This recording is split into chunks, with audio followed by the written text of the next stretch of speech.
Welcome. Whoa. Take it easy over there, pal. Yeah. Already foaming the place up. Man, spilling beer, and we are less than 5 seconds in.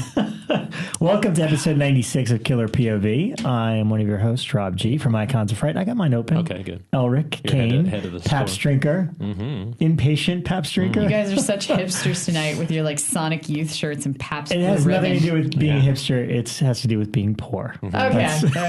Laundry. That's what it comes down to. I'd always drink it, even if I was rich. Oh, you are wearing a Sonic Youth shirt. Okay. See, it's so perplexing for me because when I was in high school, like even at 16, we would not drink Pabst. That's like the most disgusting crap ever. Because I mean, that's like, you know, it was like the redneck drink or like the really poor one. It was like just slightly above Olympia.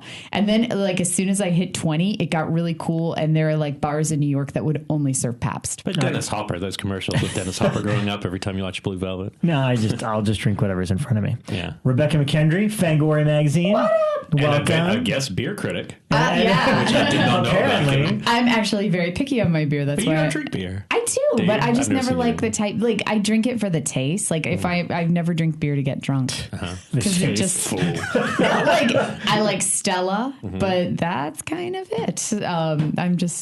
I like a nice Have fun in Amsterdam. like ale. If that's even where it's from. Well, more importantly, we are also together. The three of us together are Killer POV, and we are nominated for a Rondo again. Woohoo! Our second We year in a were row runner-up last time. Yeah, Yes. we were runner-ups Tied last year. with somebody. to Rue We Morgue, tied right? with Rue Morgue. And then they They're stopped no being a longer in podcast. a podcast. See what so. happens when you runner Go up up 2 times against in a us? year? Well, guess what happens next year? If we runner up, we're gone. No, so we need all of you, devoted listeners, to go and vote on the Rondo Awards. And the thing is, you don't have to. I think you just, you go to whatever the website is. I will post it on our page. We'll post it on our Facebook page. But you just copy and paste into an email and send it in. You don't even have to answer them all. Like if you just want to vote for ours, which is under multimedia podcast, you could do that. But there's a bunch of other things. Websites, Icons of Fright is up for website. Fangoria is up for A lot of stuff. Several things. Yeah. Like I think we cover got like and best article, best cover, best magazine, best interview. We're up for quite a bit. So there's a lot of them there. And, David Scow, our friend David Scow, his book is up, The Outer Limits at 50. Nice. So a lot of good stuff there. Definitely make an effort to vote. Have you ever seen that film with the Rondo character in it? I don't think I've ever seen it. No. I've seen I images know what you're of talking him about. in it. Yeah, but I've only seen the I don't think I've clips. actually seen the film. I can't remember what it's called. Anyway. Yeah. And while we're talking about it, we'd appreciate it if I know there's a lot of new listeners because every week we hear from a lot of new people and we welcome you. But we encourage you to go on iTunes and rate and leave a comment, subscribe. That way we can get a few more eyeballs on the podcast. Same thing on the Geek Nation page. There's an option to comment under every episode when you find it on Geek Nation. Just, spread the word and comment, be active. All three of us pop in and are pretty active on the Facebook as well. So That's what keeps us around. it does. It's what keeps us going. So if you spread the word, we'll keep doing this. Yeah. And I want to say Always salutations possible. to New Zealand once again, apparently coming through with yet another great horror film this Uh-oh. year. Which one? Deathgasm. Oh man, that is Premiered supposed at to be South by. awesome. It was made in a really interesting way. New Zealand, Ann Timpson, ABCs of Death, we've talked about him a lot here. He created a thing in New Zealand last year called Make My Horror Movie, and it was like basically a government scheme where everyone in the country, well, they call them schemes in countries. Oh, really? Because you have to scheme to get them. Yeah. Well, that means kind of illegal here. I guess, yeah. But he created a thing where anyone in the country, so completely open, could pitch their feature with, I think you had to create a fake poster, tagline, maybe a synopsis, and that's it. And there was I got to look at them and help him. At one point he asked for opinion on I think I looked at about 35. And it's funny because I didn't pick Deathgasm as my number one. It was about 3 or 4 on my list. And I said, but I know this is the one you're going to pick because it's so Kiwi, it's heavy metal, and it's gore. I was this one's clearly the one. But there was a couple that were more my bag. But apparently, and then they got, I don't know how much money it was. It wasn't, I don't think it was $1 million or something. It might have been a couple $100,000 to make their movie. And it was all voted on by the public. So it was really cool. He's doing huge things, I think, down there to get films made. You know? And from what the initial reaction was more, splatter goodness from New Zealand. So I'm excited about it. Good. Because when I was there was just nothing good. Yeah, what happened? awesome. I just think. Well, yeah, actually, you might have to move back now that filmmaking. Yeah. Don't leave us, Elric. Actually, Patrick, who tweets from If This Movie, actually asked me to give him a couple answers about that because he's writing an article about why New Zealand Australian horror is really hot. And the only thing I can think is just the people in charge of making them now are really passionate about the genre, whereas in the old days it was purely a financial ploy. It was like, oh, let's make a movie like an American movie to try to get in video stores in America, try to hide the accents, hide the identity. Right. And now that's not the case. Let the accents stay, let the identity stay, let's make it very Kiwi-orientated humor. And like as you saw last year, Housebound and What We Do in the Shadows are very, very Kiwi. Oh, and yeah. Totally translated. Babadook is very Australian, in its way. I don't know. I think it's exciting. So I'm curious to say. And there's it sounds like quite a few good films down there, but Deathgasm just makes me happy to hear that. Yeah. Great title. Great word. That is by far, out of everything that's played at South by, that's the one I've kind of heard the most about. That one and Travis, and the one Travis produced, right? We're still here. We're still here. And we are still here. Pod sounded interesting to me. I'm looking forward to that one. I like small films like that. And it also has that actress from I Like You, and I really like that. Oh, I loved her in that. In the VHS one? Yeah, I believe that's her. Maybe it was, I think so. Okay. Unless it's the actress from Jughead. Yeah, they're both very similar. Yeah. Both good. All right, so I didn't see much, but what did you guys see? Anything we both exciting? saw Piranha together. Yeah, we went to the screening of Piranha, the 16mm screening of Piranha. The original. And this was a never-before-seen cut because, and Mike Williamson, when he explains it takes like 10 minutes, so here's my short version. Yes. Joe Dante Mike got it, and it wasn't the actual like theatrical version. It was like a TV version. With extra scenes. With extra scenes in it. And then Joe gave him a 16mm of the original that was the full theatrical, and so he kind of mixed the two of them together. Well, I think there's a line where he found this print and he was telling Joe about it, and Joe was like, that doesn't have XXX in it, does it? And Mike's like, yeah, and he goes, no one's ever been able to find that before. He said, we were looking for that for years, TV people couldn't find it. Yeah. So Mike stumbled upon something, the Holy Grail. I couldn't tell any difference. I could. It's a lot longer. Because Piranha, I mean, this is, my opinion has definitely changed, but when I was like 10 watching horror films, I liked Piranha more than Jaws. Because Jaws scared the shit out of me when I was a kid. Right. Like, I would refuse to get in my family's swimming pool because the oak tree next to it used to cast this shadow that was distinctly shark-shaped. And I still look at it every single time I go home, and I'm like, it still fucking looks like a shark.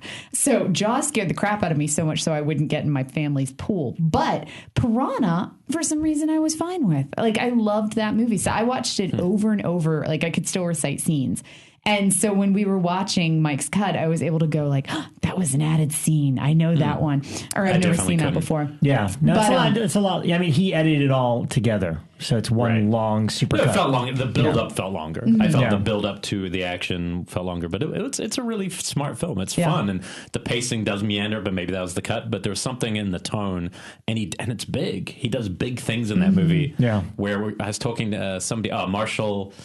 I'm going to forget his last name. Marshall Harvey, the editor of The Burbs, was in Jump Cut. Oh, yeah. Boom. As soon as I found out, as soon as I realized him, I was like, you edited the best comedy of all time. The Burbs. And he did most of Joe's. He didn't do that film. And he came to watch Piranha, which was awesome. I asked him what the budget was, because it looked big. And he said, well, I asked Joe that. And Joe said, Corman says 500,000. Joe's like, it was probably 250. But Corman says 5, So. Right.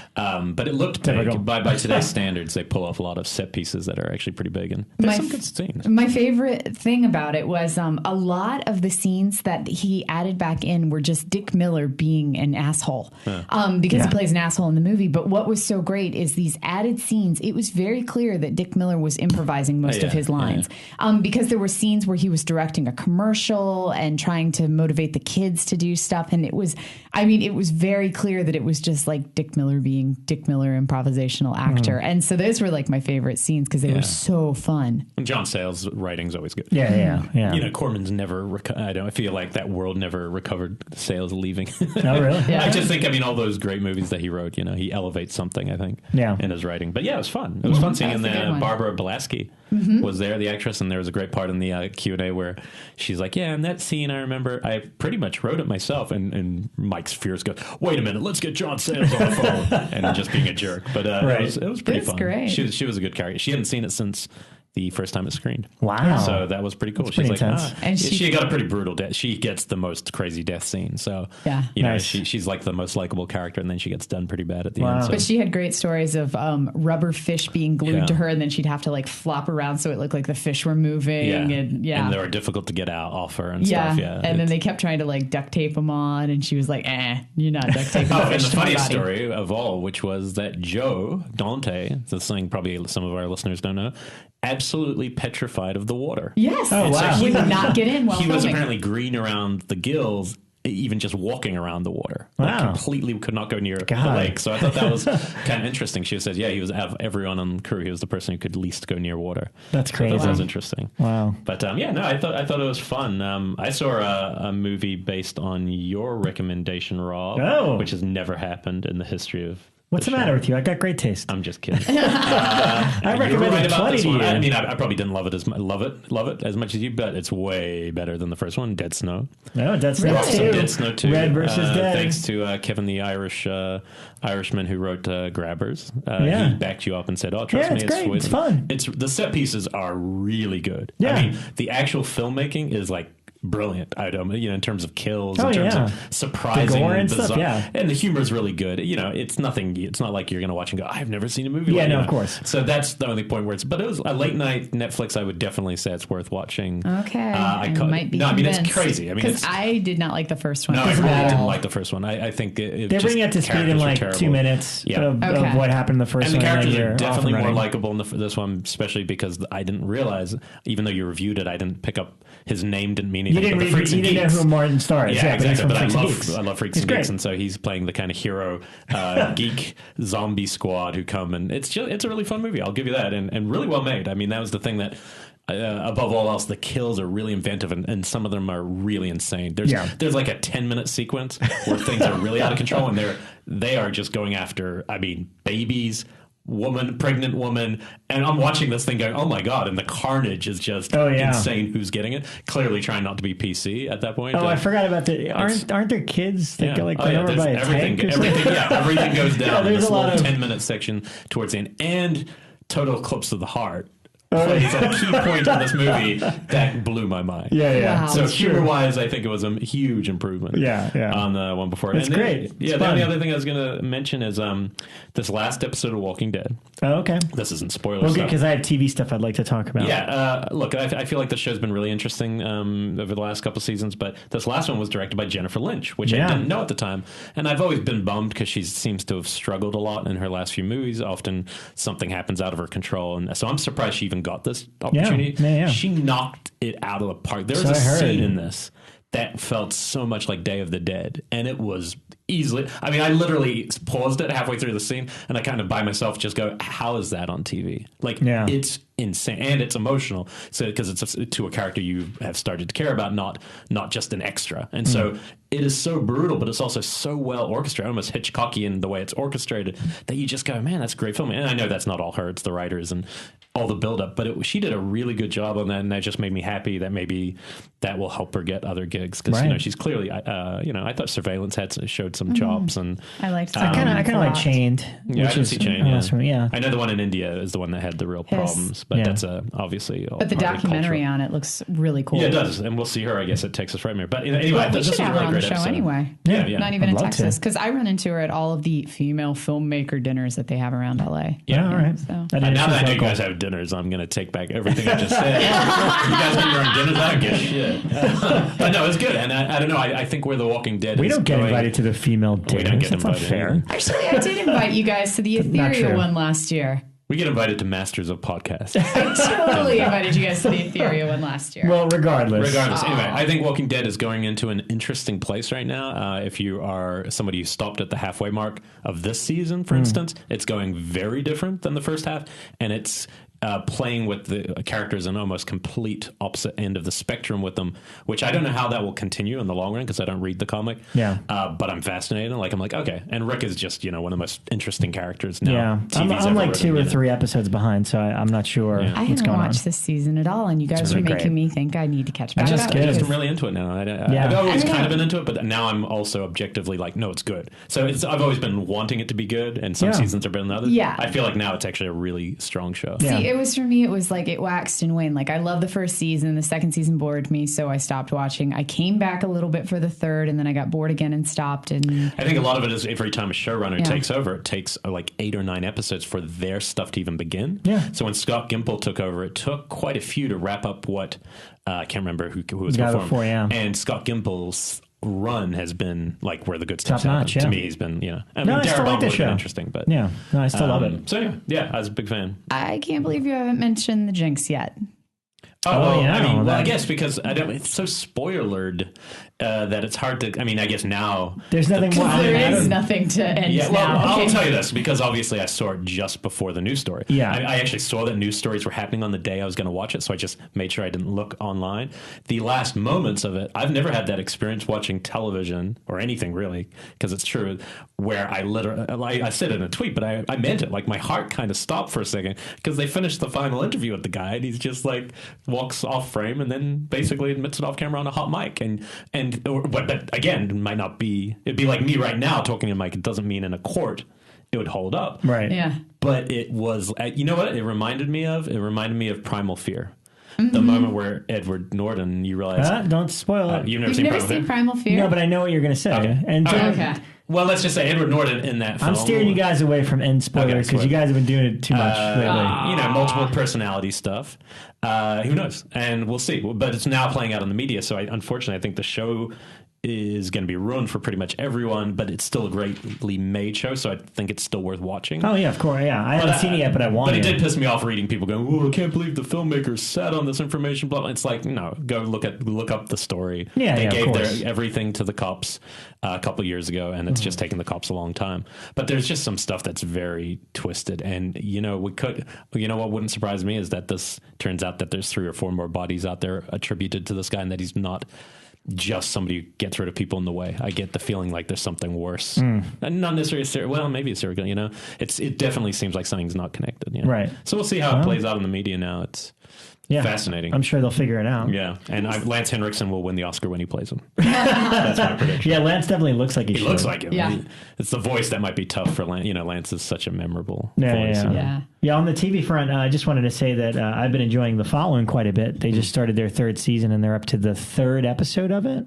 I watched the first. Did it kind of rebound a bit? Because after the second, I was kind of like, you can only kill like so many people an episode before I kind of get bored with it. I don't know if the average, I don't know who the average Following fan is, but I don't know that one of the things that bothered me about both previous seasons, and I've talked with people involved, is that there's a lot of gratuitous violence for the sake of it. Like somebody just doesn't get stabbed. They get stabbed like 17 times and it's all on camera. And I kind of feel like that's a bit much even for TV. And I'm a horror fan. You know, it's just like I'm a little bit more to the there's no tension. There's no it's tension. Just death, not tension. But this season has dialed all that way back and has taken a different approach. So, for example, the second episode is an episode called Boxed In, where there's a new set of, not really a new set of followers. They're picking up on a thread from the second season, and they have to call in a serial killer to take care of one of the agents. And the way they shot it, it's just them describing what he's going to do. And then they don't show it. And then, the episode kind of ends with you seeing the aftermath. And to me, that was so much more disturbing and so much more. I think it's one of the most horrific things I've ever heard or seen on a movie or TV show. And that it's, again, the title Boxed In really. Okay. I watched the first one and didn't seem any different to me. So I'll watch the other two. Watch the second episode. And I think that's the one that'll be like, oh my God. Because again, it's like they're taking a different, I don't want to say more subtle approach, but it's like, you know what? We've seen a lot of the gratuitous violence. Now let's get a little more psychological about like Seven style sort of thing, where I was like really blown away by the way that they dispatched of a character on there. So I'm having fun with it. I think it's really good and a lot more interesting and different than it has been. So that's that. And then just really quickly, I don't know if you saw the announcement, Elric, but The Fall has been picked up for season 3. Excellent. With both of them coming back. Gillian Anderson and Jamie For Dornan. good or bad, right? This is my other thing. Same with What's the Falling. thing? I loved the way the second season ended, that I would have been more than satisfied. But now I'm kind of excited too. It's like, oh, cool. All right. Well, they're going to keep going. I hope it's good. I like those characters, though, going on to new cases. And I find The Killing did it too, where it was like one season too many on one particular case, and then as soon as they changed to a new case, I was back into it again. Right. Sometimes I just feel like, and same with The Following, I felt like during the second season, I was like, I don't want to think about him anymore. Right. It's just like too much. I don't know. Eventually, you don't want to just keep going. Well, with The Fall, it's I forget the name of the showrunner, the guy that created it all. He says he always had an end game in place. Oh, okay. And now he's going to unveil that for season 3. So that's okay. It's not like, let's just keep this going because it's successful. He, had wanted to go this direction all along, which I guess is fine. Bekah, did you see anything else? Yeah, I did actually. Well, I watched Divergent, which isn't really horror, but I kind of liked it, so I was just going to throw that out. I kind of enjoyed it. Okay. So you guys should check it out. But I did watch for a new column that we're doing on Fango called Flesh and Blood. They've got me kind of watching older sexploitation horror films and talking about them historically and their importance within the genre. So I watched Don't Deliver Us from Evil. Which is this old French film about two girls at a Catholic school who just decide to start being evil just to see what happens. And then they get married to Satan and start having all types of craziness. So I won't do spoilers, but it was a lot of fun. Okay, I can spoil that one. What's the devil look like? Does he come? No, you don't actually see the devil in it. So, but it's very fun. And the girls themselves, they're both just wonderful actresses in it. And it's slowly paced. I mean, it's kind of like a Jean Rollin film, but it's a lot more going on than Jean Rollin because it traverses several days, whereas most Rollin films are very short-lived. So, but yeah, it's good. I liked it. So I'll be writing about that soon on the site. I also watched the Lost Souls doc. Oh, yeah. Yeah, you guys need to watch because we're having some guests on from that in a couple weeks, right? Yeah, that's right. So you guys definitely need to watch it. And I encourage our fans to watch it, knowing that we're having some people on from it. I encourage you guys to watch it. We'll probably be telling the story on air. It's on VOD. Yeah, so. It is so fascinating. I was riveted, and I didn't expect to like it. And it's one of these things where I first saw Island of Dr. Moreau when it came out, however long, a decade ago. And I wasn't impressed by it and completely disregarded it. But after watching this doc, I want to see that movie again. But you can't find it now. It's not on VOD. You can't get it through Netflix. And it's on DVD, but it might be out of print. Yeah, it's out of print. And so I'd have to order it, get a used copy through Amazon. And I'm sure it's a penny, but I can't get it it's not on any VOD platforms or instant streaming or anything You're like that. better off for it. You're probably, That's not going to be one of those movies that we go back to and go, oh, it's a misunderstood Oh, masterpiece. no. It just isn't. But you want, trust me, after watching the doc, you will want to see scenes that they're talking about where they're like, so in this scene, you'll look back and see this thing happening, and this was because this, and his face kept melting because of the sun, so we couldn't do this, and we had to tape his face on, and then you want to go back and see things. Yeah. So it was all very fascinating. Well, the one thing I've heard, I haven't seen it yet, but I hear that Brando's not the villain. Then in my mind, it was always, Kilmer and Brando, but I've heard it's really just Kilmer. It's just Kilmer. That's pretty much you learn that in the doc. Brando is kind of just crazy, crazy, and has these really far out ideas that he wants in there. But when it comes to what killed everything, it was Kilmer. Yeah, for sure. Val, why would you do that? Why would you do it? But it's one of those questions where you always wonder why people don't make it. Val was at the top of his game. The Saint. I remember around the Saint and Batman was when he was making movies that opened huge. Yeah. And what happened after that, and it's often that's no different than Brando. Brando never wanted to be a star, and Brando. I think it's a lack of respect of the medium. Usually, you'll find those guys don't even respect movies, don't respect. They'll say it Brando literally goes, "This is bullshit media." I know it's not serious. And Brando also liked to see how much he can get away with. Totally, he pushed, and I think Kilmer might have been very cut from it. What somebody actually said this to me once, and I think it's true. It's also actors who didn't have to work for it. Yeah. You're talking about two of the most talented, natural. So, you watch Jim Morrison on The Doors, the character, so effortless, and is one of the best performances on screen. And you go, if you don't have to work for something, and you just have that natural, innate talent, then obviously you can take it for granted. It's people who don't, have to work every day, So I've heard that said about Brando a lot because it was effortless. He just, and just it came out of him. It's part of who he was. Damn good. Yeah, it's crazy. But I guess on Apocalypse Now, was somebody here telling us that?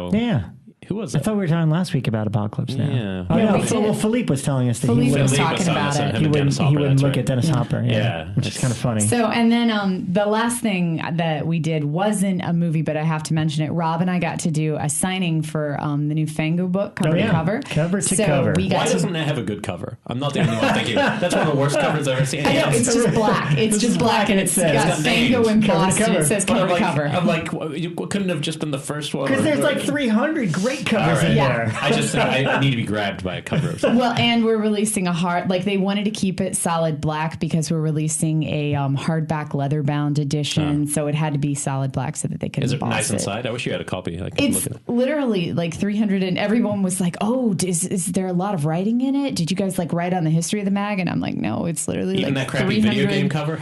It's literally 340 covers. No, the crappy video game cover is in. I keep saying that cover. It's all Dave's fault. No, it looks like it looks like somebody should have painted it on the side of a van in like 1982. Yeah, but no, Fangoria has got some great covers.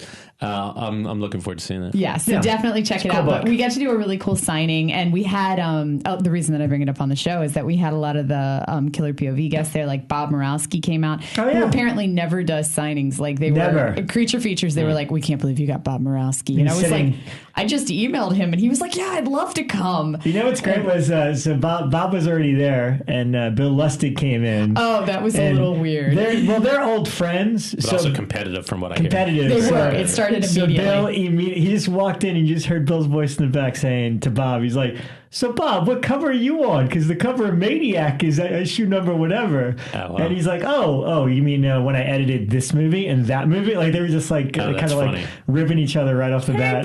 No, you got it. He's like, "What movie of yours is on the cover?" Like That's old great. frenemies going at it. It was really fun. No, because to we had watch. that idea of having them on the show together. Yeah. But I've heard from some people that's unlikely. I will call them frenemies because even after all the celebrities, we go ahead and take your seats, guys, and we let them pit where they sit. They sat next to each other and they talked the entire time. It's like you and Bekah.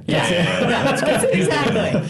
It's the equivalent. That's funny. Yeah. And well, I guess all those guys are in a similar space. Like and David Gregory too. Who's No, sure, they're all kind of. I guess it's competing. I just don't know. I don't know what the margins in are terms for those of businesses. putting out. See, I assume that all the fans are like us. We're like we buy everything. Yeah, we buy them all. Yeah. Grindhouse, Blue, Blue Underground, whoever puts it out. Drafthouse, it doesn't matter. I'm just if it's a good excited title, we're going to doing get it. pieces on Blu-ray. My God, I I can't just wait saw for that that. yesterday, and I was like, "That's so cool!" A nice the idea of version. having that on Blu-ray. I know, it's ridiculous. I just got the DVD last week because we had been talking about it on the show with Bob, and it dawned on me on that show that I have not seen it since I was in high school. What version do you have?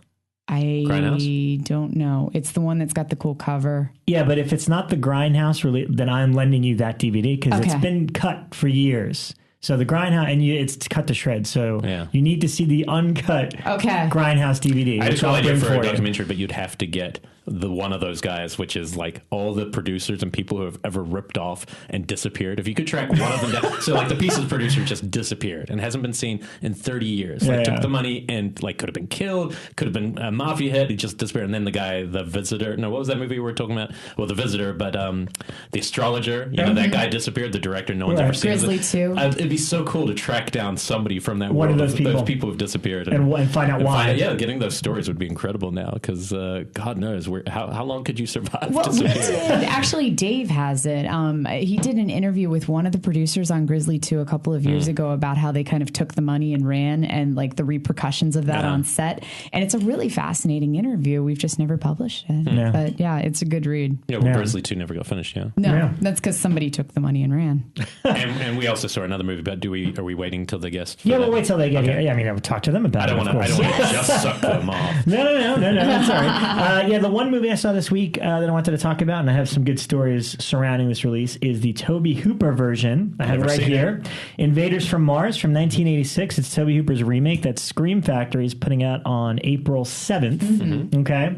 And I'll just start out by saying it's an interesting movie because it's Golden Globus, and it's during their really crazy period where they had just made Texas Chainsaw 2, and they had given him money to kind of do whatever the hell he wanted. I can't remember what he said on the commentary, but he had several months of shooting on this movie. Like, it was a long production. A lot of money went into a lot of the creature designs and stuff like that. Is it a good movie. Have you seen the I'd be original? pushed to say that. No, I you know The what, that's original's the really other fun. It's like a neat. I haven't seen the colorful, original, strange and that's the movie. thing is Tobe was a big fan of the original, and it was just a title. I think they just did Golden Globe us out on what he wanted to do next, and there was a few titles available. Spider-Man being one of them. I've seen that ad. And then, but this was a title. He's like, "Oh, I love that movie. I'd love to do it." And he's the first to admit that I think the reason in his filmography that people are a little weird about is because he intentionally was trying to make a kids movie. And I mean, you hear Tobe Hooper, and he just come off Chainsaw 2. This isn't exactly the type of movie you'd expect him to follow that up with. Right. But going into it as a kids movie, I definitely appreciate. There's just a lot of wacky ideas in it, and I appreciate it. The story I wanted to tell about this actual Blu-ray, now that I can tell it, is that I drove Tobe to his commentary for this. I got called up a day or two before saying, "Hey, Tobe doesn't drive. Would you mind bringing him to and from the commentary session?" And you can't tell anybody. Obviously, it's discretion. I'm like, okay. I just think that's ridiculous. Yeah. So what happened was I picked him and his girlfriend up, and it's midday or whatever, and normally I get an email with all the details, but I did not. I just got an email with his address. And then I Googled the studio that they were supposed to do it at, which I've been at a million times, so I should have known better. But I just clicked the first address that came up in Google, and they're both in my car, and we're driving around for 20, maybe 30 minutes on parkways that I have never taken in Los Angeles. wow. And I'm like, why is the GPS telling me to go this way? And even he said at one point, he was like, "Oh, this is the scenic route, huh?" And I'm like, yeah, I'm just following the GPS. And then I get to the destination and realize that I am lost in the middle of East LA. Yeah. Now, thankfully, Toby's Have a you seen really... Judgment Night? I have. And again, I'm glad it was midday. Yeah. So the point being is we're lost. I feel totally embarrassed, and I'm trying to hide it. And he could yell at me if he wanted to. But I just say, "So I have the wrong address. I'm just going to plug in the new address. I'll have you there in 15, 20 minutes. And Tobe was just like, "You know what? There's a chili burger place right there in the corner. Let's just go get chili burgers." So I'm like, okay. So it's just like this one of these weird afternoons where I'm lost in East LA, sitting at some Mexican chili burger place with Tobe and his girlfriend having chili burgers. And I'm just like, and I can't tell anybody about this. That's fun. But I took a picture of the sign above the main counter because it was a refill sign. It said, "Refills, 23 cents plus tax." And then we just were laughing. So I was like, this is the one image that is going to symbolize and sum up today. I got him to the commentary, and it turned out great. It was actually one of his better, more lively ones. And now he was well fed too. He was well fed. And then my other favorite Tobe thing is when we walked in, the woman that ran the studio was like, "Oh, can I get you anything? A cup of coffee or whatever?" And he's like, "Yes, coffee." She's like, "How do you take it?" "Strong." That was the greatest response I ever heard from anything. So yeah, he did an interview and a commentary for this, which for that alone, I think it's pretty fantastic. So definitely, check out Invaders from Mars when it comes out. And we're never going to get him on the show, are we? He's just one of those lost cats. I tried after that. I did try, and I'm going to keep trying. So I guess some of these guys don't remember things as well as they once did. Well, when does Jin come out? I mean, he has to do something with that's press. never coming It's out. probably never coming out here. Really? Yeah. There's lots of speaking of producers and stuff. No, I'd heard all the drama because that. I was invited to see Jin at AFM 2 years ago. Has it been that long? Yeah, I think you discussed it early when we started the show. And they ended up not even showing the whole movie there. At least to press. I think that they probably, for the distributors, they probably screened the whole thing. But like for the folks like me, we got like a 10-minute version. Yeah. And I mean, that looked quite nice, but it was cut to 10 minutes. So there's at least 10 minutes of stuff in the movie. And most of it's not in English, from what I understand. Yeah. So it's a weird movie. If we can get them, I'll rewatch The Mangler. That's my little promise to Mike Williamson. You know what I'd really like to do now that, I mean, look, we're coming up on our 100th episode, and I think it would be fun, and I know a lot of other shows do this, but I think we could approach it in a neat way, is, watching this made me think of his entire filmography, and I'd love it if we would tackle filmmaker shows. We'll do like a tribute to Wes Craven, or we'll tribute to Tobe Hooper, and we'll get a guest like, I think Joe Madry would be great for Wes Craven since he wrote that book. Mike Williamson would be great for Tobe Hooper. It'll give us an excuse to watch all the movies again. right. Yeah. Go back into it. And we'll spread it out because I don't want to just go director series every week. But Yeah, maybe, I think what's the other show that used to be here that's long gone? the Bloodcast. Yeah. Speaking of somebody that wants to come back, We'll have Tarek back at some point. I think they were doing not directors so much. Maybe a couple times, but mostly like series, like they were doing the old Phantasm series. Yeah, totally. So, No, and I'm not. The way I see it is like, look, we have tons of guests that we want to bring in, but it'd be nice to break it up and be like, oh, let's have that guest. But we've been looking for an excuse to bring back some of the older guests that we really like. The other idea so I feel like that might be kind of cool. Guests. So exactly. You have two different guests who came on at different times and bring them on about a topic. And Yeah. I think that'd be fun. Past the 100. If we win the Rondo and we're still around. If we don't, we're dead. No pressure or guilting our audience. And the very last thing I want to mention before we bring our guests on is a book. I rarely get the chance or the time to read. How did you read? I can't read anymore. I didn't finish once it. you get to LA, you don't read. Come on. Listen, don't let Dell at Dark Delegacies hear you say that, or David Scow or any of our other author friends or anything. No, I do want to do a literary episode at some point with Dell, so that'd be fun. But so I have a book here. I started reading it, had to put it down briefly, and now I'm back on it because I really love it, and I'm like a third of the way through. It's called Under the Blade, and it's written by Matt Serafini, who is a contributor to Dread Central. See him on Twitter all the time. Yeah, he's on Twitter. He's a big fan of the show. Is that a book or a graphic novel? No, this is a book. The cover is awesome. It's got a very comic booky cover, but essentially, and this is Matt's second book. He wrote another book called Feral, which is like a werewolf story. But this is his own, I don't want to say homage, but this is his take on the slasher genre. But what I love about it is literally the opening chapter, the first chapter, would be the equivalent of the final scene in a Friday the 13th movie. So it's literally the final girl finding everybody dead and taking down the killer and the madman. And it seems pretty final from the from the opening scene. But it's really interesting because obviously when you see it in a movie in that context, you're kind of running around. But like when you get to go in that girl's head and hear the things she thinks about when she's finding her friends and stuff like that, it made me look and appreciate the slasher movie in a different way. That's interesting. Yeah. And then it cuts. I think it's about 25 years later where she's a teacher at a college, and she's up for tenure and doesn't get it, and kind of as an FU to the school, whatever. Everyone's always been bugging her for her story, so she decides to go back to the camp to kind of write her story of how she survived all those years ago. And, some stuff may start to kind of come back to the surface. And then she goes into a psych with 4 other survivors. Of no, nothing like that. Story. No, totally. You're thinking of Psych. Oh, that's right. No. Yeah. But, it's a really cool book, and I'm pretty sure you can get it on Amazon. But I just wanted to give a shout out to Matt.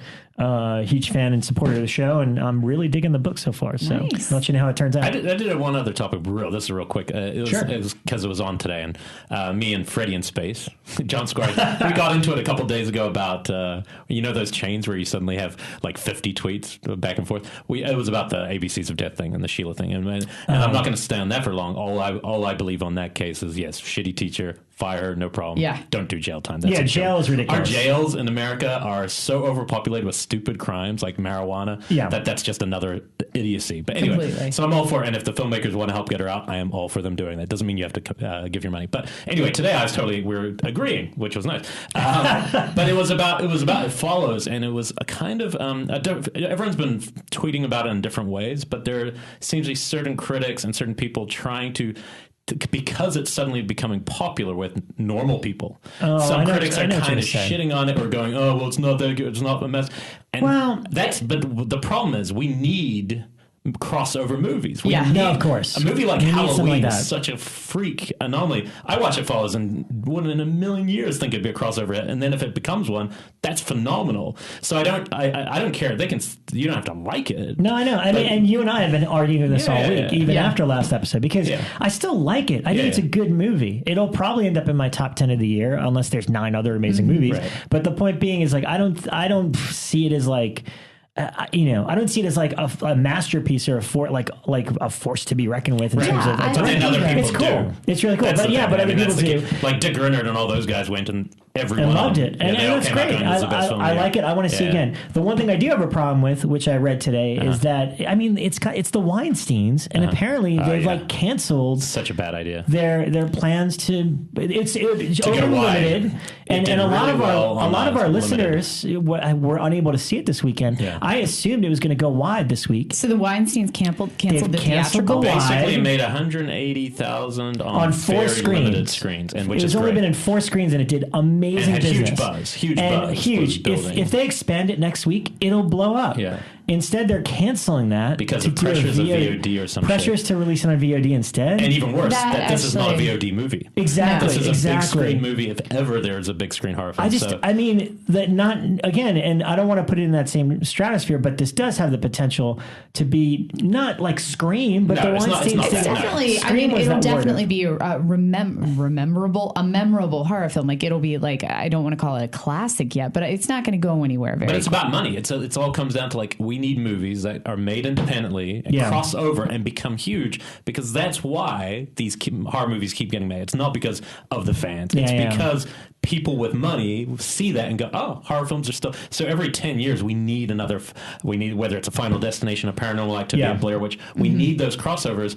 So on one hand, I didn't really, there's just certain people saying, try and take it apart on that level. It's because it was getting popular. That's a dumb reason. No, yeah. The flip side is also dumb, which Evan Dixon was writing about, and I agree with that too. I which is agreed with that what he wrote idea completely. of don't tell me that this is the first great horror film in years. Oh, exactly. Yeah. Like there's been like Babadook. That was the same conversation. Yeah, he exactly, said, last year. don't let this one film make you think that this is the best that the genre has to offer. No, the indie. Well, he meant it like now everyone's saying everything has been shit the last decade, but this is the good. And it's like no. There's been good films all along. But also, people said that last year about Babadook. That's what I'm saying. Yeah, exactly. So and regardless of whether I love or hate one of those movies, and I don't hate anything. I mean, I actually really liked them a lot. They deserve a chance to be seen theatrically. I mean, it's like when I was a kid, 12, I'd sneak into movies like that, and the fact that like none of them even freaking make it. And we need those movies that can actually scare people, that aren't just horror comedies or aren't like, romantic horror. Like we need those ones that could actually freak people out so they remember why horror is interesting, why Blair Witch Project was at the ending of that so great. Can you imagine if Blair Witch just like came out and then they were like for one weekend and they're like, oh, we're not going to go wider on this anymore. And it could happen, and I'm sure it's happened to a great horror film that has slipped through in the past. I'm sure there's something, but it seems like I don't know what if anything can be done about that. The Weinstein decision at this point, it seems like VOD is showing how much power it has. Yeah. And it's a real shame with movies like that. Babadook would have been similar, definitely better big screen. I think both would have done really good business. Yeah, Babadook never did great business either, and that's a shame, So anyway, I think, if you can demand it. Maybe they'll set up the tug screenings and whatnot. Stuff like that. Okay. But yeah, let's all get behind horror films, whether it's your bag or not. Let's make sure they, these little ones that have got a chance to get seen big. I mean, it's a miracle. If you make an independent film and it can get seen as like a major release, that's a big deal. Yeah. And that includes the film that we are about to talk with the filmmakers for. Yeah. So let's go grab them. Let's go spring into action. Excellent. All right, welcome back. Today this is something new for us. There were 2 filmmakers last year who made a really great little indie film that, because of us championing, some people saw it only because their career had been slumping. It's only because? And suddenly they had this big comeback because of us. Then for a long time, they couldn't get hired in this town. Suddenly we start talking about them. We did our top 10s. Suddenly they got a second film made. Now this second film, we didn't think it was going to be much to it. It's called Spring. It comes out this weekend. Here's the crazy thing. It's fucking remarkable. I couldn't be more surprised. Hear the tone of my voice. 2 beers in, and I was just floored. This is a beautiful movie. It's a good thing you brought the And the directors, Elric. Moorhead, Benson, are here in studio. Welcome back for your 3rd comeback. Did you guys know that we are apparently accredited for everything you've ever done? Yeah, I'm just... In college, we learned this thing. It was correlation doesn't mean causation. But that was wrong, probably. Well, I mean, we did save you from the slump of that bad Netflix cover, which was... Oh my God, you're always talking shit about our key art. Thank you so much for shitting on our work. Again. I really did not like that Taking all cover, the credit. I This didn't is a mind huge it. left turn. Wait, All right, did you let me- save us from it, or did you just... Everyone Just shit hates on that it. key art. The main thing Everyone- let Rob start by talking about what he thought of Spring, because I saw it last night, you saw it a couple nights ago. Yes, all right. right, let's get professional. Rob's gonna take the show now. Yeah, I'm never gonna let him do that again. Don't worry about that. No, for real. Yeah, sure. Okay. No, for real. We're really excited actually to have these guys back. Bekah wasn't here the first time they were on there to promote Resolution, which a lot of people gave us so much feedback on after you guys came on and checked out the movie and really loved it. But we have the directing team, Aaron Moorhead and Justin Benson on the show. Yeah. Welcome again.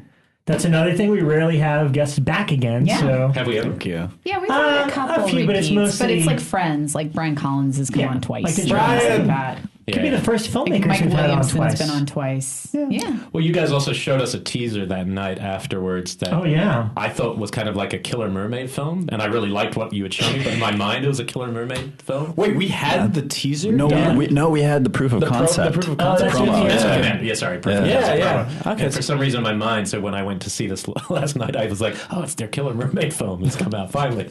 Well, that's when you look at the comments on the trailer, it's like mermaid, vampire. No, she's a werewolf. And then it'll be like some mythology you've never heard of before from ancient Greece. One was all caps, I want her to be an elder being. I'm just like, what is it? Oh, wait. I kind of want her to be an elder being. What's that? She's out of the water. Yeah. And then there's like one that's like, she got clapped. Now it's contracted. And my favorite one was someone that I think was thinking about mermaids, but then just went Flipper, and it's like, wait, Flipper is a dolphin. It has nothing to do with mermaids at all, guys. I think they were just like brain aneurysm while they were typing. You ever seen that picture of an eagle being like, I gotta post a comment on YouTube? I want to see this as like 6 characters in search of the author. Or there was a film that did it where whenever the executives would interfere and change what the characters were, you would see the characters change on screen. I can't remember the name of the movie that did it, but it's like 6 characters in search of an author. So I want you guys writing it while people are saying this, just so you can see him go from like mermaid to Flipper. Well, I should preface this by saying that I went into the movie knowing nothing at all. I don't even know if I watched the trailer other than the thing you showed us last year. Because I didn't watch trailer. Along with Elric, I'm trying to just stay clear so I can enjoy a movie as it is. So I was completely surprised for a number of reasons. To anybody listening, we're probably going to hit some mild spoiler material. It's hard to talk about this just to talk about it openly. I say stop listening right now. Yeah, just watch it. Because it's on VOD right now on iTunes or on demand, and watch it and then come back. Simple as that. But I do want to talk about it a little bit openly, but I liked Resolution, but I fucking loved this movie. Loved it. And I'm sure I talked about it on a non-horror episode, but like I love Richard Linklater and the Before Sunrise movie, Before Sunset. They're all my favorite. They're among my favorite movies of all time. So to see this take that direction and then be like, oh my God, is this going to be like that? And then you kind of make it a horror movie. I was like, yes, you are hitting all of my sweet spots. Also, it's a rare thing now too. And a lot of my favorite horror films the last few years have been those movies that if I took out the horror element, is this still a good movie? Oh yeah, and this would completely work successfully as a drama, romance without any of those elements, and it's just enhanced because it's like the idea that horror is something that creeps into life that isn't what we base life on. I feel like when we just base our films on horror, I feel like they're weakened by that. Horror should be something that's infiltrating, kind of like the start of It Follows doesn't have horror till the horror shows up, and then suddenly the horror is interesting. Had it been horrifying from first set, it's like, who cares? I think It Follows starts out intriguing with the girl running around in a circle, right? Exactly. It's just like, what is she doing? Yeah, it's kind of funny. Yeah, and it takes watching it to understand where you are, and so that I felt very similarly in the sense of. Being really amazing. For one, I thought it was one of the biggest leaps I've seen by filmmakers, in terms of making, I have no idea what the budget is, but making it feel huge. And, it's still 2 people talking for a lot, but it feels big. It feels like a big movie. And taking it to Italy. Right, you could have told this story here in the States, and it would have been, kind of the same thing, at least plot-wise, somewhat. We could have gone to New York. We could talk about spoilers, but there's a myth element that that's true. America's 300 years old. It would have had to be tweaked quite a bit. But you could have the whole, basic side. You could have done, but going international gave it a whole new different kind of tone. Well, then why don't we reverse engineer? Where did the idea start from? Did you work backwards from the idea of the myth of what the girl was going to be, and then kind of figure out where that would be, or what was the first idea? There was the sort of high concept sci-fi idea of how her body operates. That was the beginning of it. But the mechanism of her body requires an act of love, right? And so the love story part, a minute after that idea comes up next. That's the central character relationship. It's a romantic one. Have either of you traveled solo, like gone on OEs where you've been traveling, taking trains, done that experience?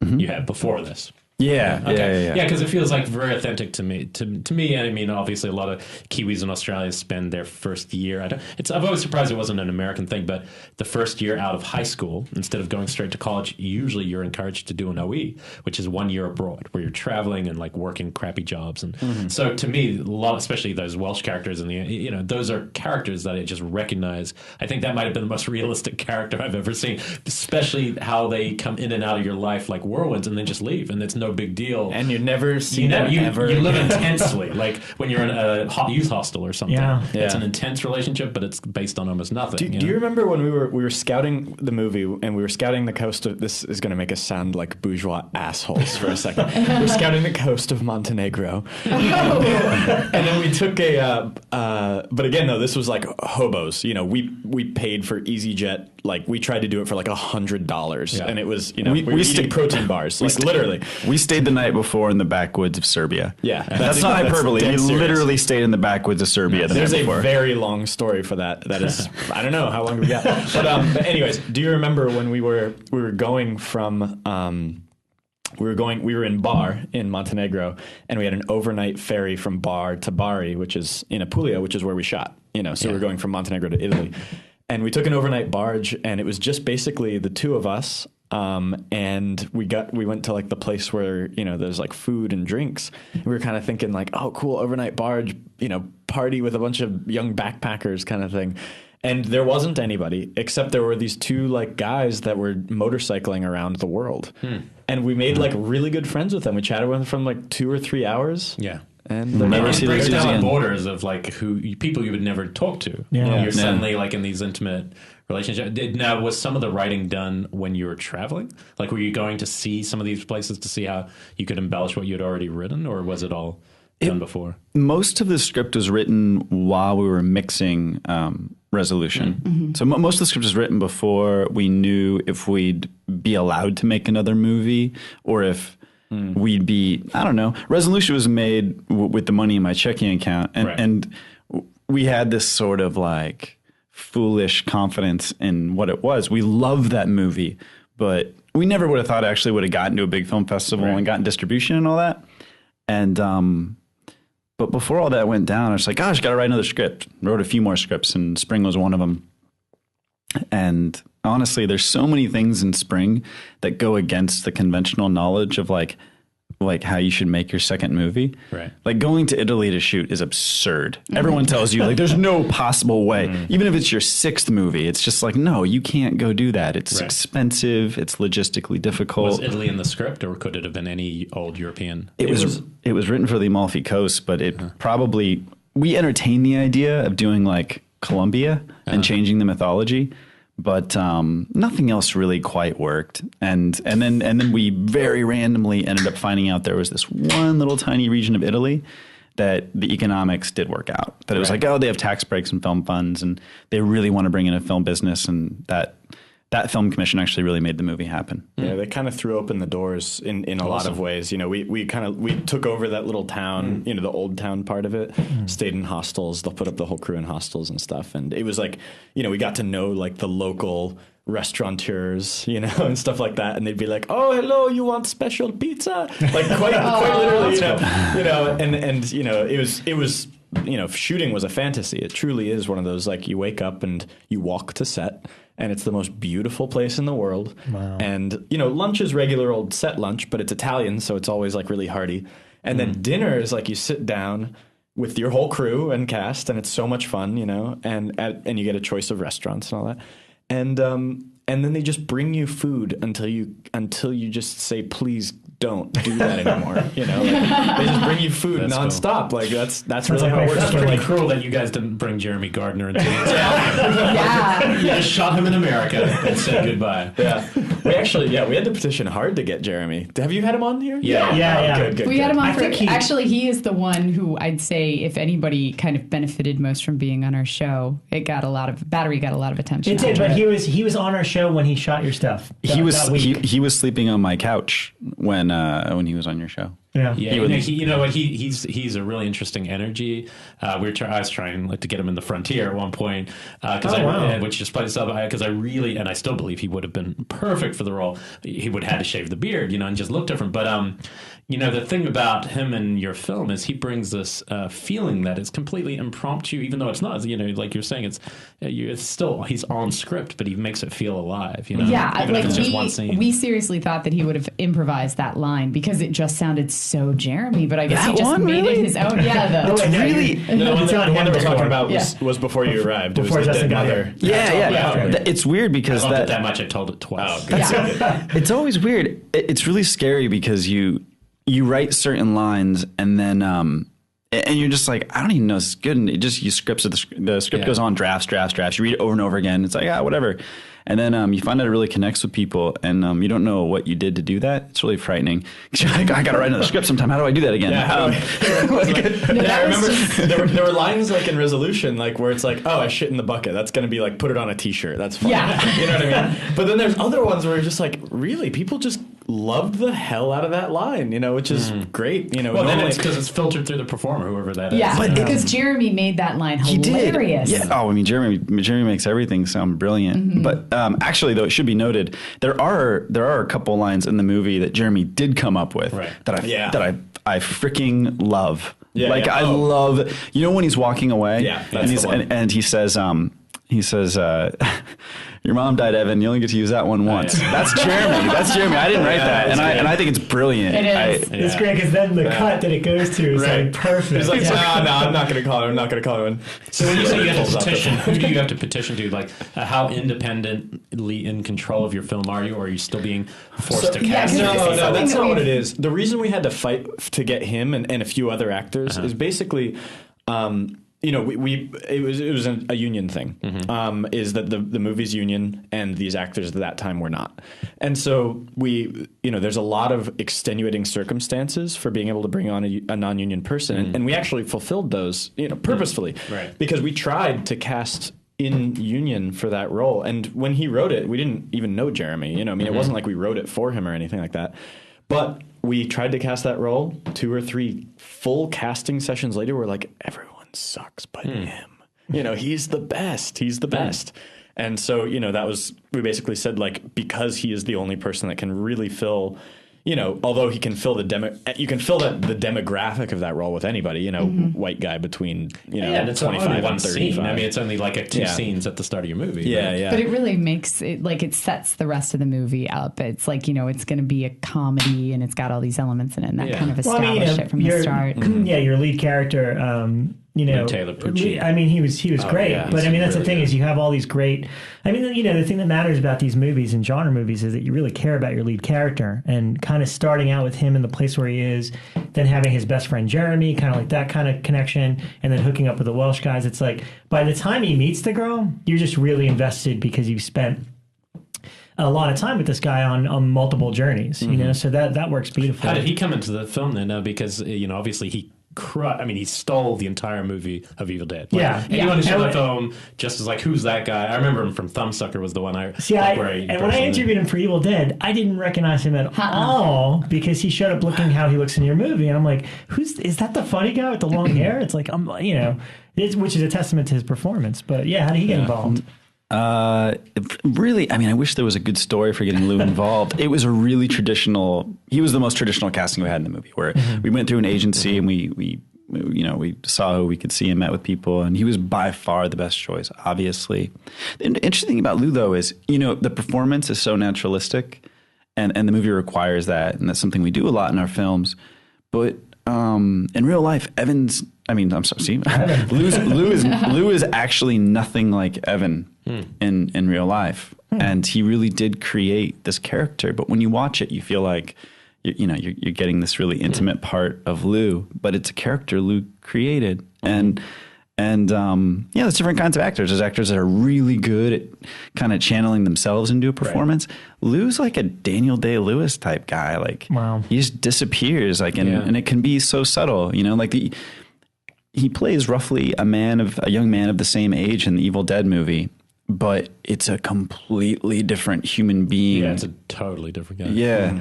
Interesting enough, did you guys catch when the first time Evan's in Louise's apartment and Evan picks up the book and he's like, how many languages do you speak? And she says, how many? And then she's like, he's like, you don't speak Sumerian? She's like, no, do you? And he picks up the book with the Latin writing on it. Mm-hmm. and he says, no, I don't speak dead languages, and puts the book down.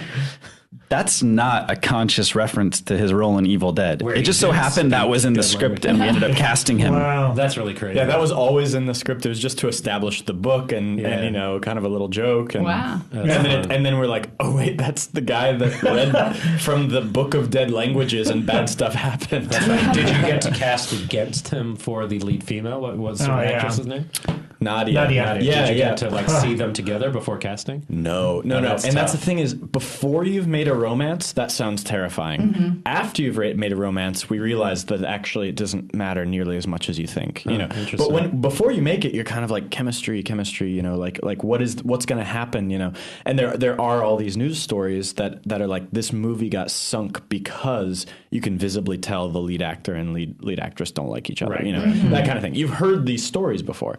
And so that's the thing is like, so we were kind of like, oh man, we cast Nadia. He didn't even know. We just told her.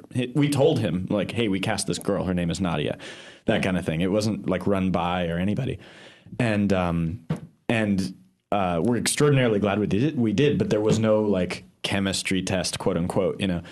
And so when she flew to LA, he requested like, hey, do you mind that if me and Nadia just hang out without you guys, just to before you guys, out of context of you guys being there, And then like an hour in, they send us a picture of them. Like she's like wearing his pajamas, which are like a onesie. Like and he's like really little compared to, so it's like this crazy just picture. And we're just like, well, that worked out great. The thing is though, is the point that I'm really getting to though is, they were best friends. They did not date, it's not like that. And the fact is like, oh wait, that's right.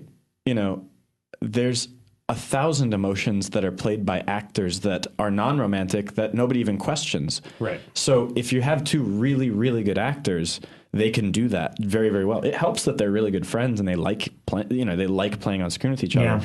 But it doesn't matter. They don't have to actually be in love or have anything like that. Like that chemistry thing you were saying about other movies. It's probably the reality is probably just they weren't good scripts. When two actors come in there, people try to write it off as chemistry. It's probably just not a great film. There's one of my favorite stories that Lou ever told us was he once asked Vincent D'Onofrio. There's some famous film, I can't remember what it was, but Vincent D'Onofrio on Thumbsucker. Mm-hmm.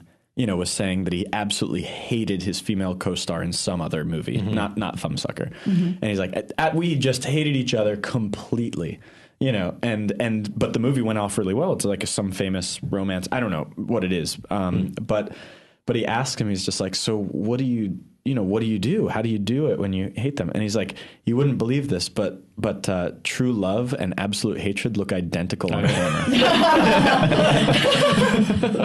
And in real life sometimes. I mean, and in real life. Fights. That's the thing about big fights, married couples and stuff. Yeah. Because you care so much. Yeah, that's what it is. Exactly. And how hard was Nadia to find? Because I feel like, I'm sure Justin, you must have had some idea while you were writing it, or some kind of basic idea. And did you see a lot of people? Because I thought she was just as good as Lou mm-hmm. in terms of character. But we unfortunately didn't have that much time to cast her. And luckily that worked out really well, because there is no one that could have played that part better than her with all the time in the world. But basically we hit this window due to weather where we had to shoot it and all those things where it's like, okay, we need to cast this now immediately. No agencies were sending us any options that were even close to what we needed. We send them a casting breakdown of what we want, and they send us back the equivalent to Tara Reid.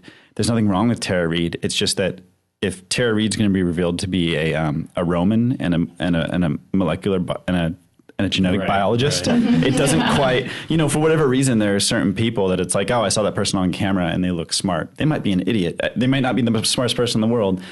There's just a thing that people have on camera. I love Mary Elizabeth Winstead as an actress, but I don't buy her as a scientist in The Thing. Yeah, I love her as an actress. Oh, yeah. Yeah. And she might be fucking brilliant. Yeah, totally. But she just didn't look It's just the part. there's a thing, Yeah.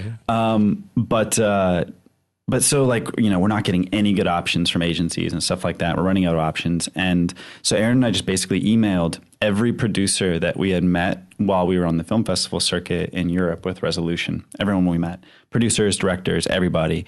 And just code red, hey, we're looking for a girl with these characteristics. And she came back on a few different lists. And she hadn't done that much. She had done a lot of German TV. And we auditioned. Several people had mentioned her. Like two or three. She was actually one of the only crossovers. There was one other girl that was an Italian girl that was wonderful, but yeah, she was the real home run. Was there a key role she had done that had that in common for them? No, not really. We saw her reel, and we saw some little bits on the reel. We were like, oh, I don't know. I think so. But then we auditioned her over Skype. And if you've ever done online dating, you know that those things can be deceptive. So we were quite relieved when she arrived in LA for her Masters Effects moldings done for the creature stuff. And we met her, and she's obviously just as charming and intelligent and beautiful in real life as she is over Skype. That was really nice. That was a really nice. I remember there was actually a time like about halfway through rehearsal, I think, and you turned to me and you're just like, "Hey, I just need to say that we are just extraordinarily lucky that Nadia is a really good actor." Because we didn't audition many people, and we didn't even have many options. And it's like we went on kind of an instinct of like she looks and seems and appears to be wonderful. But I mean, if she's not, it's hard to when you want to make the movie so bad, you want to be able to say yes when the time is right to say yes, which it was, but you'll as a director, your job is to say no when the decision is wrong, right? And it could have been wrong. Like that's the thing is off of just a couple Skype meetings and stuff like that, like you don't know, you can't know, and this movie more so than almost most others, I would say. Depends on her actually being extraordinary. She has a confidence to her character. Yeah. I mean, it's a duality. She seems super confident being alone, but then also when she changes, complete inconfidence in who she really is. Fear that somebody's going to discover, and it's an interesting bipolarism in a way. And her acting is remarkable, and she's one of those people that when we would rehearse with her. And you get her going, and third or fourth time going through, and she really gets into it, and she's really playing make believe. She's really believing she's there, and she'll just do the funniest thing.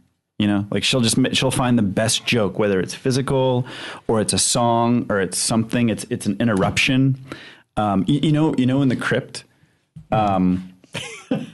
In the Elric's throwing beers around. Yeah, sorry, throwing beers around. In the crypt scene where they're dancing around the crypt in front of the mummy monks, that beautiful little scene down there. We were rehearsing that with her and Lou, and there was something in the script about her interrupting him at some point. Trying to change the subject on something, but it didn't really indicate exactly how it happened. And her and Lou were like going through the rehearsal and everything, and they're talking, and he asked her that line, "How does your body choose?" And she's supposed to just kind of get distracted right there, but she just came up with it like in rehearsal and playing make believe. She just all of a sudden turns around, looks to one of the scariest looking mummified monks and goes, "Look at that guy," and it's just those little things, and it's so fluid, and it's so just someone who's so good at playing make believe. It's really a remarkable thing that she has. That idea of in the moment, which often writers and directors aren't as good as actors at being, like surrendering yourself to. That's the thing it's really. You don't want to get quoted for saying something like this, but like being an actor, like literally physically being on set as an actor is one of the easiest jobs on set. It's mostly because, you know, your actual work, and what I mean by that is like what goes on camera lasts very, very little time. It is the hardest job on set to do well. It is harder than our job. Right. You know, that's the thing is like that's just it. You know, I mean, a good performance and a good script will save bad directing, right? But nothing can save a bad performance, right? Yeah. Nothing, you know, and that's kind of an interesting. It's an interesting place to be where it's like, well, you know, I mean, you probably can't. You know, like do I don't mean to point at you. That's Sorry, okay. I'm pointing at someone. I probably can't. Whatever it is. Like one random person probably couldn't go into the edit and prepare every master file for delivery. That's a complicated task. You know, every single human being can be in front of camera and talk. You know, and you know, but nobody can do it. It's very hard to do well. Right. That's the hardest one to do well, and that's the hard dichotomy. Is like, well, everybody's like, well, I'm an actor. Because why? Because I can get in front of camera and talk. I can do that, you know.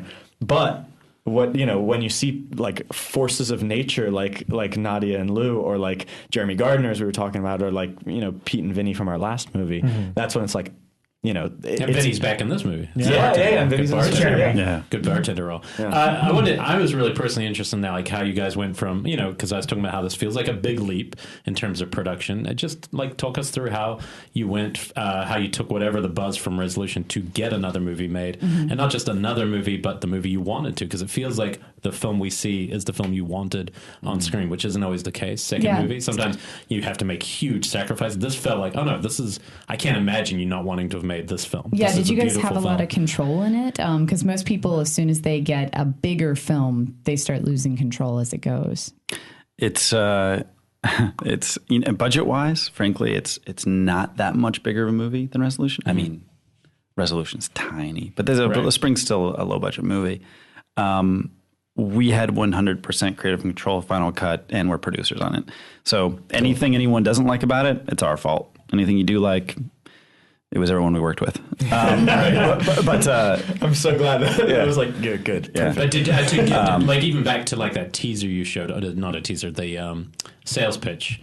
What's the word? Proof of concept. Yeah. Back to that. Is that what you used to get investors, or was it the buzz of Resolution? What was it that helped? I'm not sure if we've ever tried to completely tell the story of how we got this movie made, but it was, from the business standpoint, that was the hardest part of the whole process. There are romantic little bits that are fun and funny to talk about, like riding around Cannes in $20 H&M suits in the rain, trying to get to a meeting, where you get to the meeting and like they're like, I think the script is neither funny nor romantic. Why did you call romantic comedy? Like, we didn't. Who told you that? You know, like stuff. Like H&M suits kind of rock, guys. But in your wet $20 H&M suit, and on the way out they had like sunglasses for free, and I still like use their free sunglasses. You know, I have a glove box full of free sunglasses. Like I swear, I look so cheap because if you open my glove box, it's like, these came from Comic-Con. These were free from this film shoot, and they all have like little logos. At AFM last year, they were giving them out too, and I grabbed like 3 of them, and they all say like Film Network up in the top right corner. Those are the best. Lots of free sunglasses. Yeah, we actually, and in particular, there was one meeting that we took that was in Cannes like that the person ended up seeing the film, and legitimately, this was so cool. This isn't, I mean, I hope this doesn't sound like ego talking, but it was so cool because it was one of those kind of defeatist meetings, like when it was just like, oh, this movie might just not, like, we think it's good, but maybe other people just won't think it's a good movie, you know, and we felt really defeated after it, and then they saw the movie recently, and they reached out and they're just like, I was wrong. Genuinely, like I was wrong. It's like, no, that's difference nice, of opinion. Like, no, I was wrong. I was like, that's really cool. Now we're like, we got to work with that guy. That guy's cool. No, seriously, we do want to work with that guy. It takes a lot of sand to say that. Yeah. You know, like that's pretty cool.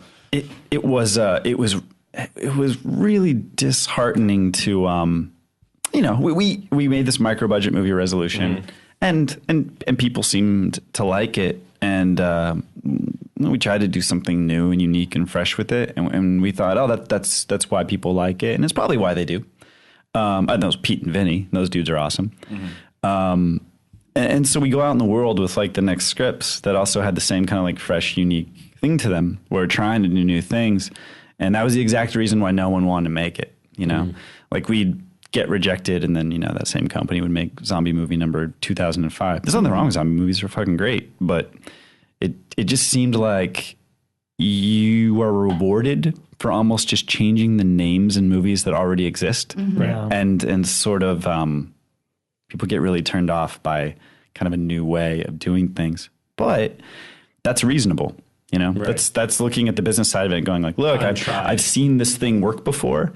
So there's nothing wrong with that. But it felt really good to get the second one done and to pull off something pretty unique and to show that we weren't one-trick ponies. Does that mean that you eventually did find someone who believed in it in that same way, or you found multiple people? Yeah, I guess, yeah, in a way. I mean, it was still ultimately, you know, XYZ sold Resolution. They were our sales agents.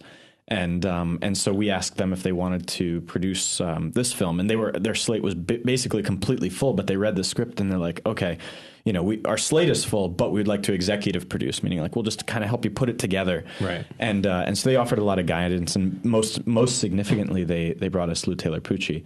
But in terms of, I mean, the question that you're hitting is financing, basically. And yeah, not even specific. I'm just curious how you like is you finding that one person or a group of people. What it ended up being was a very lucky, you know, shot in the dark, single investor wanted to invest, you know, and that was a really just a wonderful thing. They saw Resolution and wanted to go for it. Cool. Yeah, the main thing is they saw Resolution, and that's so the thing they knew is what they're getting. The question is, you know, I mean, you know, how do you set yourself up for that? And it's like, it's not one person. It's not targeting one person. It's casting your net as far and wide as you can, and eventually you'll catch a fish, kind of thing. You know? Right. And I don't mean that just for financing. I mean that for every single thing about making the movie. There's 1,000 ways to make a movie. None of them are easy, unless your movie is easy. You know, right. And you know that's the thing though, is like, especially even with casting. You know, if you ask someone that's produced a bunch of movies, like, how do you cast? They're like, well, you go out to agencies with your breakdown and they send you lists and you find, you know, and your casting director goes through that list. We're like, we don't have a casting director. Okay, well, you go through the list yourself. And Nadia didn't come off that list. You know, I mean, that's the thing is like the thing that we're realizing, you know, besides like getting like kind of the confidence to just tell whatever story we want to, however we want to tell it kind of thing.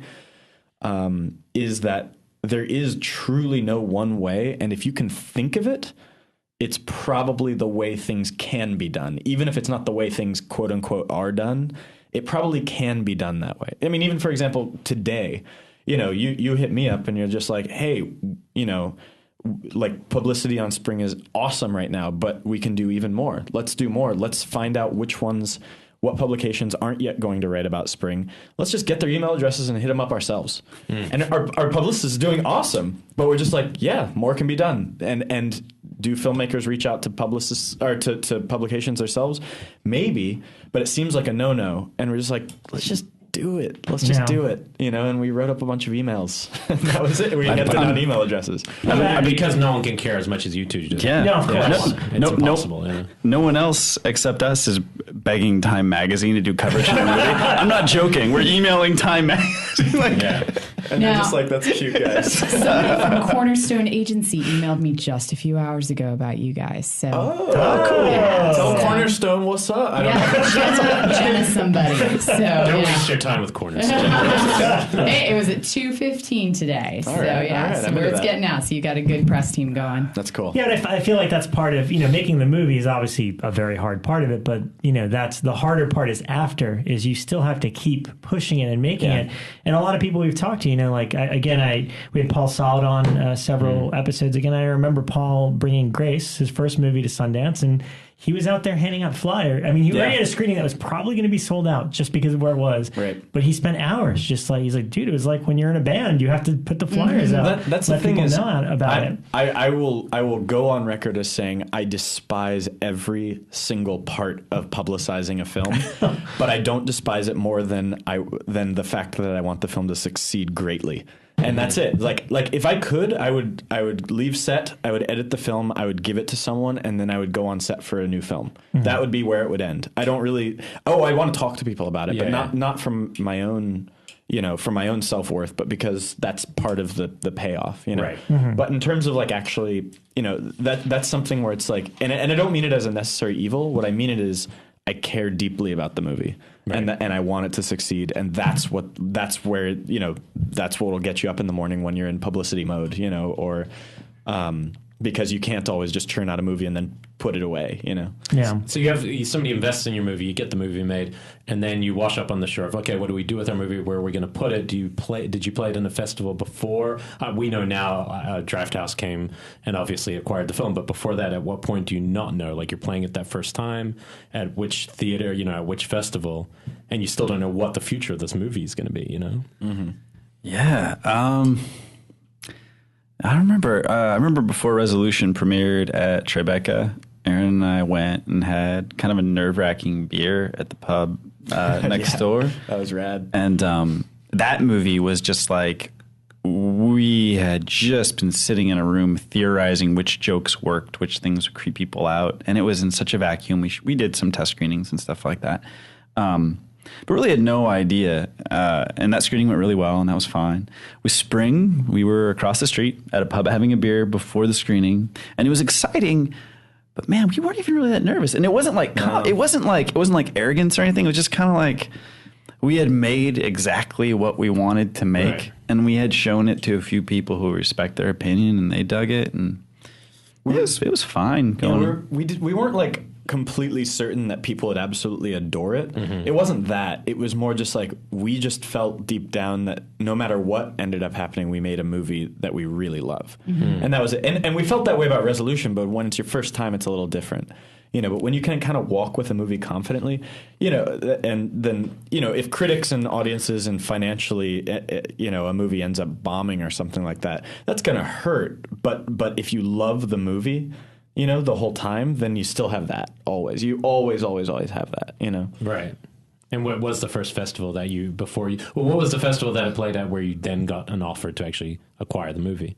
Oh, there was a bunch of bidding at Toronto after the premiere. There was 5 or 6 companies that started bidding on it. Our first movie wasn't like that. It was a nice step up.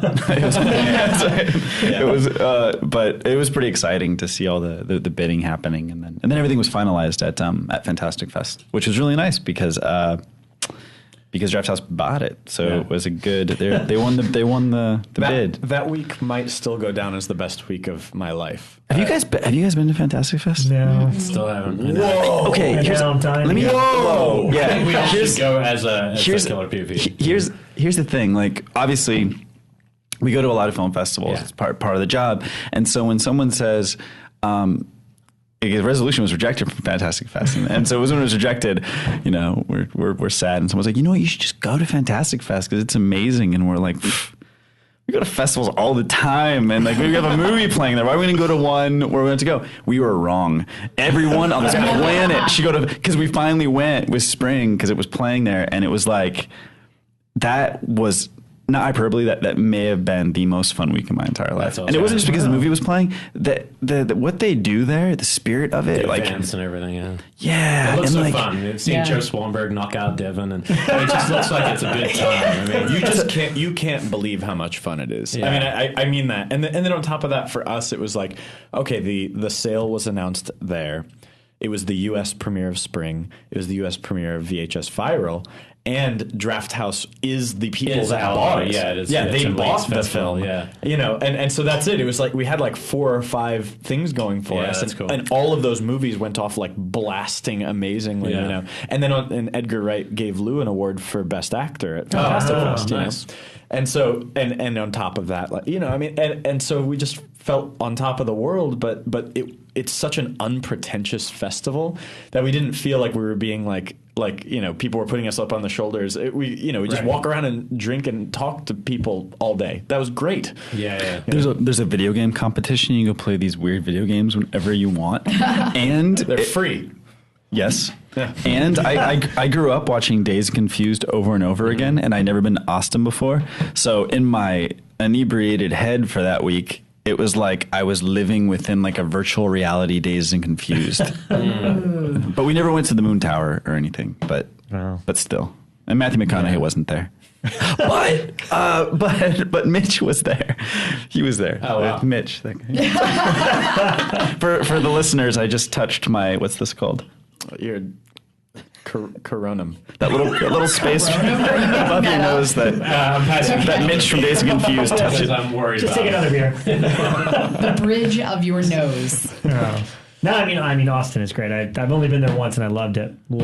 So I'd love to go to Fantastic Fest. Yeah. I mean, one of the things I love about the film is that and it's been the fun thing in terms of the promo the last couple of days is that I can't exactly peg. It's very unique. I can't peg exactly what the influences were or what kind of you are borrowing from, if anything. Because a lot of times it's you kind of emulate the things that you love. But in the last week, between Dread Central and Bloody Disgusting, you guys are doing like these top 10 European films that are doing top creature features that it's kind of all over the place, and I think that's been a lot of fun to read now after seeing the movie. Because it's like on the top 10 European. Yeah, I have them written down here. We actually have an article that's like top 5 films that influence or things that influence spring directly. We actually had talked about that. I mean, actually, hang on though. I just remembered something really, really interesting, and then I'll let you take the influences thing. I remember, Rob, because I never saw you there, this will probably weird you out, but I've been in your house when you lived with Jake. I know. Remember? Yeah. And I've seen all of your movies. Oh, that's right, because they're all because there's a gigantic collection of horror movies, and I'm like, what the hell is this? You've got the biggest collection of horror movies in the world. It's even worse now. Oh my god, terrific! It's all Blu-ray now, though. Yeah. So full disclosure, before I knew Rob, before we were even on Killer POV, total coincidence, I'm just friends with his old roommate. Old roommate. He's clearly stalking you, right? But we never met through it. We never met through that. Yeah. Oh wait, he's the one who used to sleep in his bed. Yeah, I used to actually, I would pee in his bed for fun, and I'd be like, it'll be dry before he gets back. I'll never know. Yeah, that was I me. knew it. I knew it was there. That was you. And we kept saying you were just paranoid. I just didn't trust any of Jake's friends, but now I know for sure. Jake, did you get a cat? Why is your cat always pee on my bed? No, that's pretty funny. Yeah. So wait, I want to know what their top 10 European films are. Wait a minute. I don't know. This was I struggled with What? Well, because he did a top 10 European film, and he had come on. Come on. America is my God. twice as close to Europe as Australia. Okay, is. here's why. Because Wake and Fright got exposure on a list that otherwise it wouldn't have even been mentioned. Come on. Give it that. Wait, no. I'm not, for geographical reasons, I'm not going to give it. No, what was the reason? Was it just, did you forget that Australia is at the other farthest of the universe? Guys, there are several interesting components to our top 5, top 7 or 8, top 10 lists that a lot of people don't know about, but we're gonna blow it wide open on this show. Uh-oh. Number 1, a lot of times we don't talk about influences when we're making movies, so we make them up after during the marketing campaign. And it's so rare for us to get in a room and be like, all right, so this scene's going to be like that one from Children of Men. This one's going to be like the Almost Famous scene. This is going to be great because Richard Linklater did it. Like, we'd never do that. But then after the fact, you're like, you know what movie I like? Yeah. You're going to say that was our like, you know what movie I saw recently and I really enjoy? In the article in question, so Aaron and I, we get these article assignments and we're very excited. It's really cool. And then we kind of brainstorm about like which movies we're going to do and stuff like that. And then we get another article that comes up.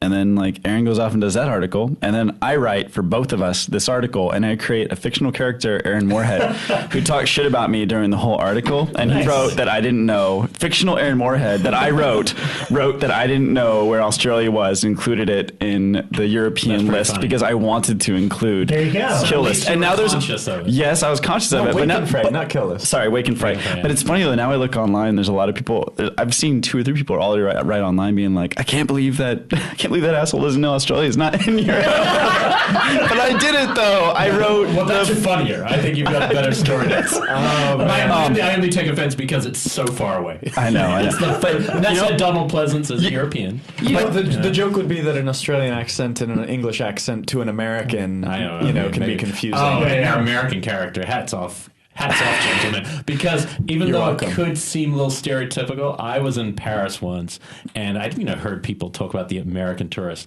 And it blew my mind. It was like these two people in the Eiffel Tower going up an elevator, and all I heard was, I can't even get a hot dog. I can't believe it. And I just looked over and go, oh, you're a stereotype. Like, I've had the same thing. I had the same thing. I was flying out of Rome, and I don't know if anyone's ever gotten the wonderful opportunity of flying out of Rome, but the airport literally separates the flights to America, so you have to take a bus there, go through security, and then take a bus back, and you have to be like an hour and a half earlier than the 2 hours early. And I remember the whole time I was stuck in line. This is one of the times I traveled alone, and I was stuck in line with these older Americans, like retirees kind of things. Yeah. And it was exactly like that kind of thing. And they're like, you know what was so much better than Rome was Gibraltar. When we went to Gibraltar, wasn't that so much better than Rome? Saying it as loud as possible in front of a bunch of Italians. It was like, oh my God, please shut the hell up. Maybe, you know what it could be? That part of it could be that idea of traveling alone. When you're alone, even if you're a stereotype, like we all might be loud, but when you're alone, you become quieter and you're kind of really observational about what's around you. So I have to wonder if that's when you notice these things. I would think so. Because like if I'm by myself, I get annoyed by like the people behind me in line at the post office. I don't have to go to Rome for it. People just piss me off more when I'm by myself. You really should go to the Rome post office. I should. Rome post, it's not as good as Gibraltar's. Oh, man. I'm a loud asshole in public, probably. Back to that list real quick. A good representation of Moorhead and Benson. Using movies to sell their current movie, even though it wasn't an actual inspiration, but it's a good reference point. That list, I think it's, what is it, number 6 or 7 list? It's House of the Laughing Windows, Don't Torture a Duckling. Brilliant. House of the Laughing Windows. You can stop right there. No. Fucking awesome. No, but I was going to ask you about this because it's 3 kind of genres. He's trying to tell you he's never seen it. He just made this reference. No, wait, hold on. Hold on. Oh, nice. I love House. I have seen House of Laughing Windows. Okay. And I love it. I recommend it to people, even if you don't like giallo films typically, because they, kind of are deliberately slow. House with Laughing Windows is awesome. And it's really cool. It's not a plot you've seen before. Yeah, it was, and Don't Torture a Duckling, and I like that Illustrious Corpses. I've never heard of that one. They actually I haven't heard of that one either. Illustrious Corpses? Someone sent me a clip from that movie after they saw the trailer of Spring. And I watched the clip from it, and it was a clip in a crypt with a bunch of mummified monks. Oh, wow. Using the monks in close-ups to build tone. It was exactly what Aaron, not exactly, but it was very similar to what Aaron and I had done, having no knowledge of this movie. But that's like, Aaron's never seen House of Laughing Windows. I have. I never once thought, when Aaron was framing a shot of, wide shot, dehydrated landscape, rural southern Italy, if you do that, it always kind of looks the same. So it looks like that was an inspiration point. It always looks like that. But Aaron's never seen one of these movies. With a vineyard. Every movie looks like Russell Crowe in a vineyard. Yeah. But yeah, that's just an interesting example of like, there are all these movies that, especially Illustrious Corpse, where it's like you'd see it and be like, that had to have inspired Spring. There's no way it didn't. But we literally had that clip sent to us last month. Weird, right? I really liked the article you wrote about. I read it today about co-directing and especially the elements of saying, look, just find someone who does something different from you, and let it lie. Like, let him go do that rewrite while you are doing the thing that you're stronger at, rather than just sitting in the room losing your mind because you want to go do something else, And I thought that was a really strong way to get things done on an independent film level. But also, we haven't really talked much about your visual work on this film, but the film, because a lot of it is two people talking, which is always the challenge of, say, Before Sunrise and Sunset, some of the things you do to, kind of make us feel like we're there with them, part of the conversation. I wouldn't say it's so much like, it's visual storytelling because you're showing imagery to tell a story. It's more about just placing us with them. It's really strong. And that was one of the biggest leaps I felt between, besides the script, that's the other biggest leap between that and Resolution to me, was this feeling of like participant, viewer, and that's just where you're putting the camera and following them. And were you a cinematographer? Because I don't know, if you are a cinematographer, would you shoot other people's films, or are you? I started directing. I started in visual effects, and then I started directing. And then, but when I say I started, I mean I was like 16, you know, like I mean, and then went to film school for directing. And when I came out here, my job was cinematography, and I enjoyed the hell out of it. But I always wanted to transition fully into directing again. And then when I met Justin, we eventually made Resolution, and then that kind of gave us careers as directers. So, but yeah, I used to shoot other people's films. I've shot quite a few like low budget indie features, and I still enjoy the hell out of it. If time allowed, I would totally shoot again, but I don't think time is going to allow. So. Right. Yeah, I mean, it's a gorgeous film. Mention the visual effects. Could you talk a little bit about was it digital or did you guys do practical? I'm trying to tiptoe around this without giving too many spoilers about it, but knowing that there's some creature elements involved in this, how did you guys go about creating them? What type of look were you going for, and what did you use, digital or practical, or kind of a blending of both? Yeah, so we try to, okay, so let me take it back for a second. Is we've talked with a lot of special effects artists, which is the practical effects, and a lot of them often seem to, and it could be, they could be correct, but they seem to view themselves as a dying breed that needs protection in a way, you know, and it's a very kind of a vicious thing, saying like basically the problem with movies nowadays is too much visual effects, you know. And I have to very publicly disagree. I have to say that people don't hate visual effects. People hate bad visual effects. Right. They love them when they're done right. You know, I mean, that whole trailer that just came out today, that trailer came out the other day, Leviathan, that looks amazing, you know, right? That's all visual effects, 100%, you know, and it's just because it's extraordinarily good visual effects. But there's a monster, but it's visual effects.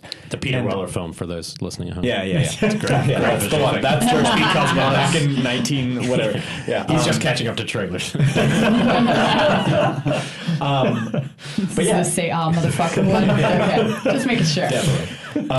But yeah, so the and the reality is practical effects will never go away, can never go away, because that one is not easier than the other. You know, and one doesn't look better than the other. It's just it's a tool in your toolbox. That's all. That's what it is. It's a tool in a very complicated artist's toolbox. And not just as a director, the artist can be a practical effects artist or as a visual effects artist. And so what we try to do is, you know, we take it as far as we can possibly get in practical effects. And then, and Masters Effects actually jumped on board with this as well. Like that's actually, they have a visual effects arm of Masters Effects where they just basically work hand in hand. And so we'll get it as far as we can with practical effects, and then right when it turns impossible, where it can't actually exist in the real world anymore, that's when we make it a visual effects solution, and we kind of send it along the rest of the way, with one semi-notable example in spring being, you know, the big reveal, if you know what I mean. Yeah. You know, the big reveal, one half of the person in question's body is visual effects and half of it is practical. And we actually did a practical effect as well on set, but it just didn't make it impossible enough, you know, and that's why we... Interesting, yeah, because I thought it seemed very primarily practical with a little bit of visual effects. It was a really good blend of the two, because I really couldn't tell exactly where. Like what you just mentioned, I thought was, in my memory of it, was pretty practical for the most part. So. Yeah. Pretty much all of it was. I mean, interestingly enough, a lot of the stuff that is technically a digital effect or VFX, however you define it, is actually stuff that, you know, we locked the cut and we looked at it and we're like, let's add a little something to make it look a little more impossible. And we went and we shot a practical effect at the practical effects house on a green screen, and then Aaron composited it in very seamlessly. Okay. So in that sense, it's another place where it's like, oh, it's not only is it blending, you know, the digital and practical stuff, it's actually practical to begin with. It's just that we've added it later. Yeah, it's not. So there's technically, except for the shot in question that we just talked about, there's not any CGI. You know, it's not computer generated. We shot it. You know, we just put one on top of the other and tracked it in and blended it. Yeah, I mean the blendings. I mean, I didn't when the older man became a werewolf in the orchard scene. I just didn't. It was shocking to me, and I was totally surprised. This is just to throw off. What everyone. The hell? I'm gonna just get everyone to sucker in for. Is this his third beer? Because past the third beer, Elric's gone. I think that'd be great if everyone believed that. No. But actually, though, the scene where Evan has the zombie chained up just to study him. But no, don't laugh. It's in the third act when he's staying with the military. When that mermaid rape thing, that was weird. The mermaid rape was too much. Why did you put that in? I was like really, really glad that you had Evan like deal with the moral quandary of like if the Joker was going to blow up a ferry, like which ferry was going to blow up. I don't know why you guys killed the unicorn though. My God. Oh my God. I did want. And we talked about. We were trying to find the right topic with you guys. Besides just the stuff, and we're obviously for me the first thing that drew my mind, which we aren't doing, was like Americans abroad or like travel horror. Travel horror is really interesting, and we can talk about it another time. And I think it's interesting because you're an outsider, right? Mm-hmm. So things like Dagon, and which is another movie that has an interesting, creatures that you can't really peg exactly what they are. They're elder gods. Neither. Elder gods. They're elder gods. Guys. Well, I mean, they're influenced by elder beings. Guys, it's time. I don't mean to interrupt, but it's time for the world to know neither Aaron nor myself have seen Dagon, and hadn't heard of it until we got the. But we know the producer. He's great. Stop reading reviews, but we read this wonderful review, or we saw a preview. They hadn't seen Spring yet, and the title was, "Is spring is the amazing looking spring going to be the next big thing?" That was the headline. Thank God. It rhymes because then the subhead was, "Or is it a ripoff of Dagon?" So you could never watch that. And we're just like, what the hell is Dagon? No, it's definitely not a ripoff of Dagon. No, you're very different, but that's Lovecraftian adaptation. But yeah. So you guys are saying one of the things you'd like to just talk about, and we have to. It's a little hard because without revealing too much about your character. But the idea of new mythologies, new creatures, I mean, maybe that's why I actually also enjoyed It Follows, was because even though it's kind of Final Destination, but with a corporeal form, it's still different. I hadn't seen it before, and I'm interested in things I haven't seen before. And I love seeing horror, and to be honest, everyone here also writes, and I've been toiling away on a film pretty much all year, and the co-writer will listen, and the thing that's blocking us is we're trying to come up with an original creature and trying to do something to it and it's really fucking hard because every week you fall back into a trope and you go, oh no, fuck it, just make it like this, and then you go, that's bullshit, Yeah. And so I really liked that you pushed into this new mythology and something that they actually talk about, Well, and I told Aaron before Justin got here that I because I didn't see any trailers or anything, I consistently kept changing to, is she a vampire? Is she a werewolf? Like, as it went on. So was it intentionally meant to have red herrings to be like, what the hell is she? Yeah. We learned with our first movie that the slightest bit of suggestion into some other mythology, it just hooks into people, and they're like, it's that. Yeah. So with this one, it was like, let's just go full bore and do that with classical monsters, and then ultimately end up at a place where we've invented our own new monster, new mythology. Yeah, we don't have to discuss exactly what that is, because I do want people to discover that. But, we were talking about, obviously, other films that we've seen. And there aren't, there's a disappointing amount, to be honest, of like things that feel totally original. One movie we talked about a lot on the show was Pumpkinhead, and I always felt Pumpkinhead was this very original. Like, what is Pumpkinhead? It's like it was created just for that myth. It doesn't come from a werewolf or a vampire. It's a great little story, Yeah. And were there other movies like that inspired you guys? Not specifically to the movie, but just like let's just do our own thing with it. I think.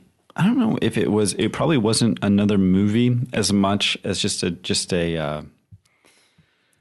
kind of, I don't know, devil may care, fun, rebellious attitude of being like, all these people think in our first movie it's this thing everyone's heard of, but it's not, and let's just hit that even harder. And for some reason, it even though it's hard to come up with a new monster or a new mythology, that's not an easy thing to do. The purpose behind it and the intent is just an easy, simple thing. It's like, just come up with something new, right.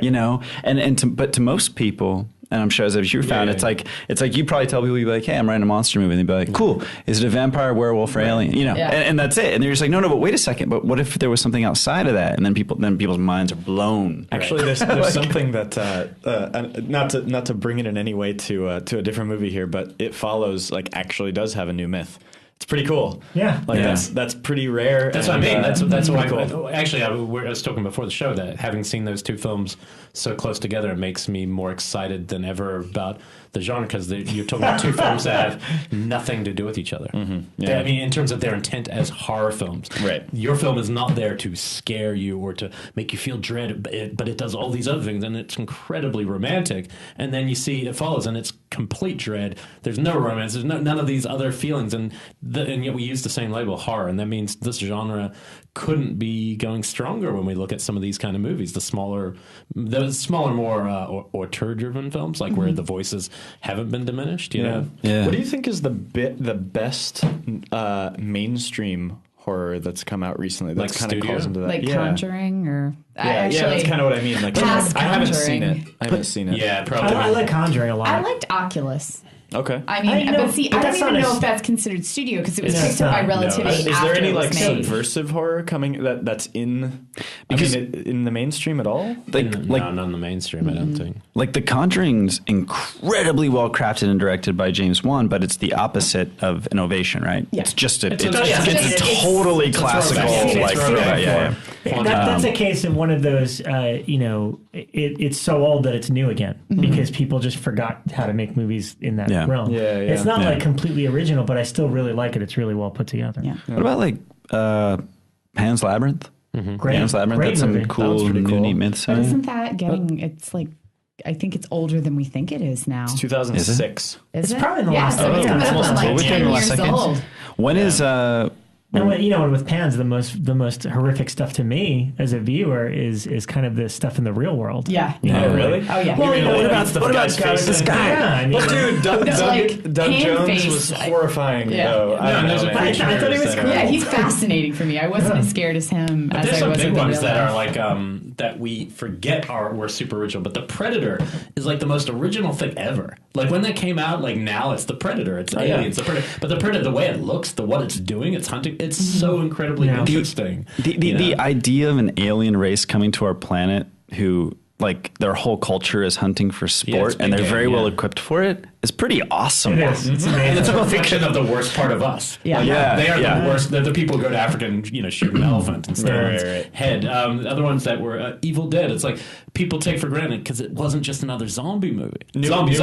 What are they? Yeah. What were they in Evil Dead? The demons, and they're so much more playful than a zombie. So to me, that's an original. Yeah. And even Demons, the movie Demons, they are not just zombies. They were something else. Well, actually, that's something that we talk about quite a bit. Actually, is The Exorcist, where if you ask somebody who saw The Exorcist 15 years ago, what's it about? They're like, oh, I think the devil is in a kid, and there's a Catholic priest that exorcises it. Mm-hmm. And then you watch it, and that's not what the movie is. Mm-hmm. It is a Catholic. So the first one, I watched it recently with Justin, and we analyzed it after we'd made Spring. It wasn't for any academic, but we were just like, oh my God, there is no. I think the first time that they even talk to the Catholic priest is 55 minutes in, or something like that. There's no the exorcism is not a huge part of the movie.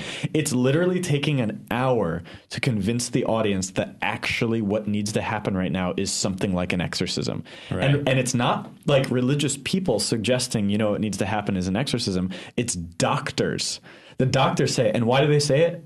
It's actually something that's okay, I can get behind it. The doctors say, okay, yeah, she wasn't raised Catholic, but maybe for some reason she believes she is in it, and so there might be some kind of psychosomatic reaction going on. So if she believes she's exorcised, this could go away. And it's okay, that's the only reason I might in my own life actually try to throw down an exorcism. Yeah. And then they go to the priest, and the priest is that's ridiculous. Exorcisms aren't real. Yeah, and the priest is the guy saying, no, nobody does exorcisms. And the other really cool little thing in that movie, and then we'll start talking about the exorcist. No, but the other really cool little thing in that movie is that when they get into the nitty gritty with whatever is inhabiting her body, and they start kind of quizzing it, trying to figure out what it is, they pretty much eliminate any possibilities that are from like kind of like Judeo-Christian myths that we know.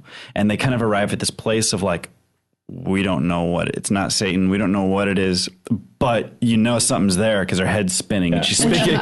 Which means that there's no book that tells us what to do, which means we are in uncharted territory, and that's terrifying. Yeah. You know, and that's what you get with a new myth. You know, How do you you're guys like, feel about, because I saw a review today that... Hang on, if we know this person, don't put us No, on I the didn't. table. No, it's not a negative or positive. It was okay. it was positive, I think, but it was the wording. They called it a supernatural something film, and then as soon as I read the word supernatural, I said, "Well, wait a minute."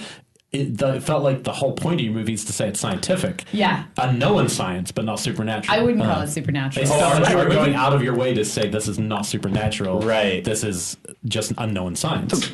the way that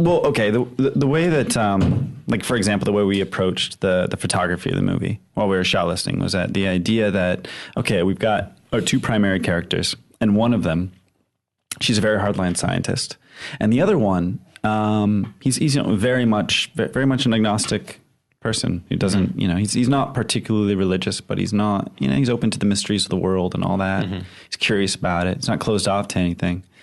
And he just watched death.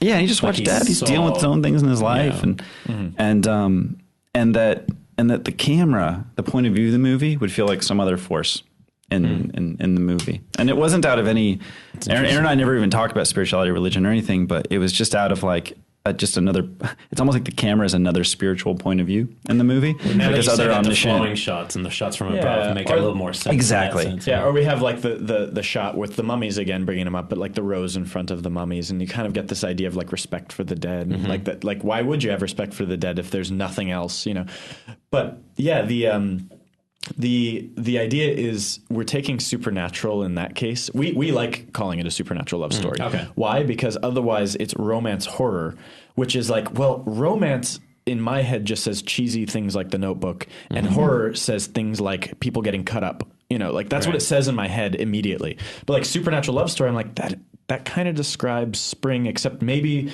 we're talking about something more like Ghost, like supernatural Ghost. But supernatural, we're taking it as most literal. It is above the natural world, which is like in terms of like we are exploring kind of an uncharted territory about the natural world. So I came across a random quote once, and I really liked it. It just said, mystery is science is mystery found out. That was it. Oh. It's just like it's a mystery until. And then you've heard the other thing, which is technology sufficiently advanced is indistinguishable from magic. You've heard that quote before. Yeah. In this case, it's science significantly advanced is indistinguishable. Or it is supernatural, but there's also a reason behind it. They just don't know what it is yet. So it's somewhere between. But I like that. I like the way they spoke about it. I like that they tried to rationalize what they were dealing with, Yeah, and Louise knows a lot about science, and there's a lot of science in the movie. There's a lot of science fiction in the movie. Yeah. But there are lots of things in the movie that even Louise can't quite explain, but they're on the level of not being able to explain, like we all have things in our own lives, that it's like, there are those things that give us pause no matter how hardline science we are. There's the things it's like, oh, wow. Let's just call it magic for simplicity. Timing, chemistry, and all those things that just can't be explained away. I think there's something that magic is a really good word for it. Although magic implies the supernatural, but that's what we were using for it in the film. But what it is something that can't be easily measured, or maybe potentially can't be measured at all. So that's the idea of it. God, everyone's running to the bathroom. Everyone's going to the bathroom. Bye, everybody. God. It's cool. Maybe you guys shouldn't drink so much beer. Yeah. There's like 19 cans on this table, and I'm pretty sure I only had 15 of them. So I know. You I had the had most. 2 teas. Sheesh. All right. I'm so lame. I'm sorry. I shouldn't even say things like that. So, Aaron, what did you think of my DVD collection? Let's go back to that. Well, I remember you had it was either Hatchet or Hatchet 3. Was one of your things on the wall. Right? Posters. Posters. I did have the original Hatchet poster, yes. Yeah, the poster with the baby bottle? No. That's Grace. That's Grace. Yeah. I remember that every time I'd come. Actually, some of our headshots were taken by Jake, so they were taken in your house. My favorite thing in Rob's place, in his bathroom, he's got Chet from Weird Science. This is true. And as the shit monster from the end. Yeah, and it's like sitting on the back of his toilet. I have him so when you sit down on the toilet, that's the first first thing you see is Chet the Shit Demon like saying hi. Oh my god, It's brilliant. Well, I remember. Okay, so what I thought of it dude. was first it was impressed. It was just like I was just like, oh my god. This is a long time ago because And then it was a very genuine, and I mean this from above my heart. I was like, who the hell would have bought this movie? And I don't know which one it was, but I was like, there were a few of them. I was like, that one, you couldn't have just rented it. You wanted to buy it. You Here's had the to weird own thing it. about having a DVD collection, and I know that Well, Rob just being a probably genre has this too. fan is the obsessive compulsive nature of collecting. Like Yeah. I own Turistas, and there are times that I I'm know going Turistas. through and I'm like, why do I own Turistas? I think it's a decent film, but then there are other ones like I own Uwe Boll's Alone in the Dark. Is that what it's called? I know Alone in the Dark. Yeah. And I know that I one. don't think I will ever watch that movie again, but for some reason I own it. But it's because I'm a genre fan. Or perhaps was it because it was $2.99 at the previewed thing on Blockbuster? I'm sure that's why I picked it up, because I was like, well, I don't own this. And so I get it because it's a collection, and I think of it as a collection, and it's always growing. And Aaron, let me let you in on a little secret. I was not a popular guy growing up. So I think But you got that DVD collection and it all turned around. I think part of it is that kind of bragging rights. You know what I mean? It's like there's this movie that nobody's heard of, that nobody's ever seen. It's this weird fucking Italian thing. And you could be like, dude, I own that. And it's like, did you watch it? No, it's not very good. But I own it. Is that oh my the God, last are we one? sharing the last beer, guys? I do too. Holy smokes. All right. There Wow. we go. All right. Well, Okay, so everybody's back everyone from was the back. bathroom. We're talking about my DVD collection, so whatever. And the idea of Oh, a so collection. did we take a break, or is it still filming? We're Still going. We're not stopping for you, man. Oh, Elric Maybe Kane, Justin, let's that stop idea. recording. No, it was for Justin, honestly. Well, you know what? Can we go backwards a little bit because I don't know if we talked about it the last time you guys were in the show, but we're always fascinated about getting into films and getting into the genre in general. And I mean, where did that start for you? I mean, you were saying even back at 16, you were kind of already getting into films. So. Yeah, my very, very first, like, I say that my film career, quote unquote, started when I was about 12. And it was obsessive immediately, like a snap. So there's, I have a couple of friends named Aaron and Julian Higgins, and they're brothers. Aaron and Julian? Yep. And they're filmmakers as well. And when I was in 6th grade, I knew Aaron. And as you know, like Julian was like an 8th grader. And as you know, they don't mix with 6th graders. You know, it's 2 years difference. It's gigantic. And so he showed me like making like stop action Star Wars movies. And that was what we'd do. He lived near the school. So we'd go over and we'd make tons of them, you know, and they were just so wonderful.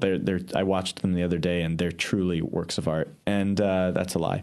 And anyway, so it kind of got me. And I was always into Star Wars, like huge into Star Wars, but never as a filmmaker. And then I was making Star Wars little movies, and then I I saved my pennies for like a year and a half, like as a 6th grader, not spending even a dime. I know it sounds like you don't spend any money, but you actually do on occasion when you're that age. And I didn't spend any. I spent $0 for like a year and a half so I could buy a camcorder. And then I got that, and I found like a way to hook it into a computer, you know, and I could, you know, it was back before digital was a thing. And so it high 8? It was VHS-C. Oh, VHS, okay. Yeah, VHS-C. It was compact. And, wow. I had the regular, like I did the same thing, but I had the full-size VHS one. Oh, yeah. And then you'd hook up 2 VCRs so that you could do like quick Editing dirty and editing stuff. that Yeah, way. yeah. That's how everything I made in high school was done. And yeah, so I at the same time I was getting into this website called theforce.net, and which is like the biggest fan I remember film. that, yeah. Yeah, it's the biggest fan film community out there. And so I'd watch all these fan films, and it would take like 3 days to download over dial-up a fan film, you know, at like postage stamp resolution.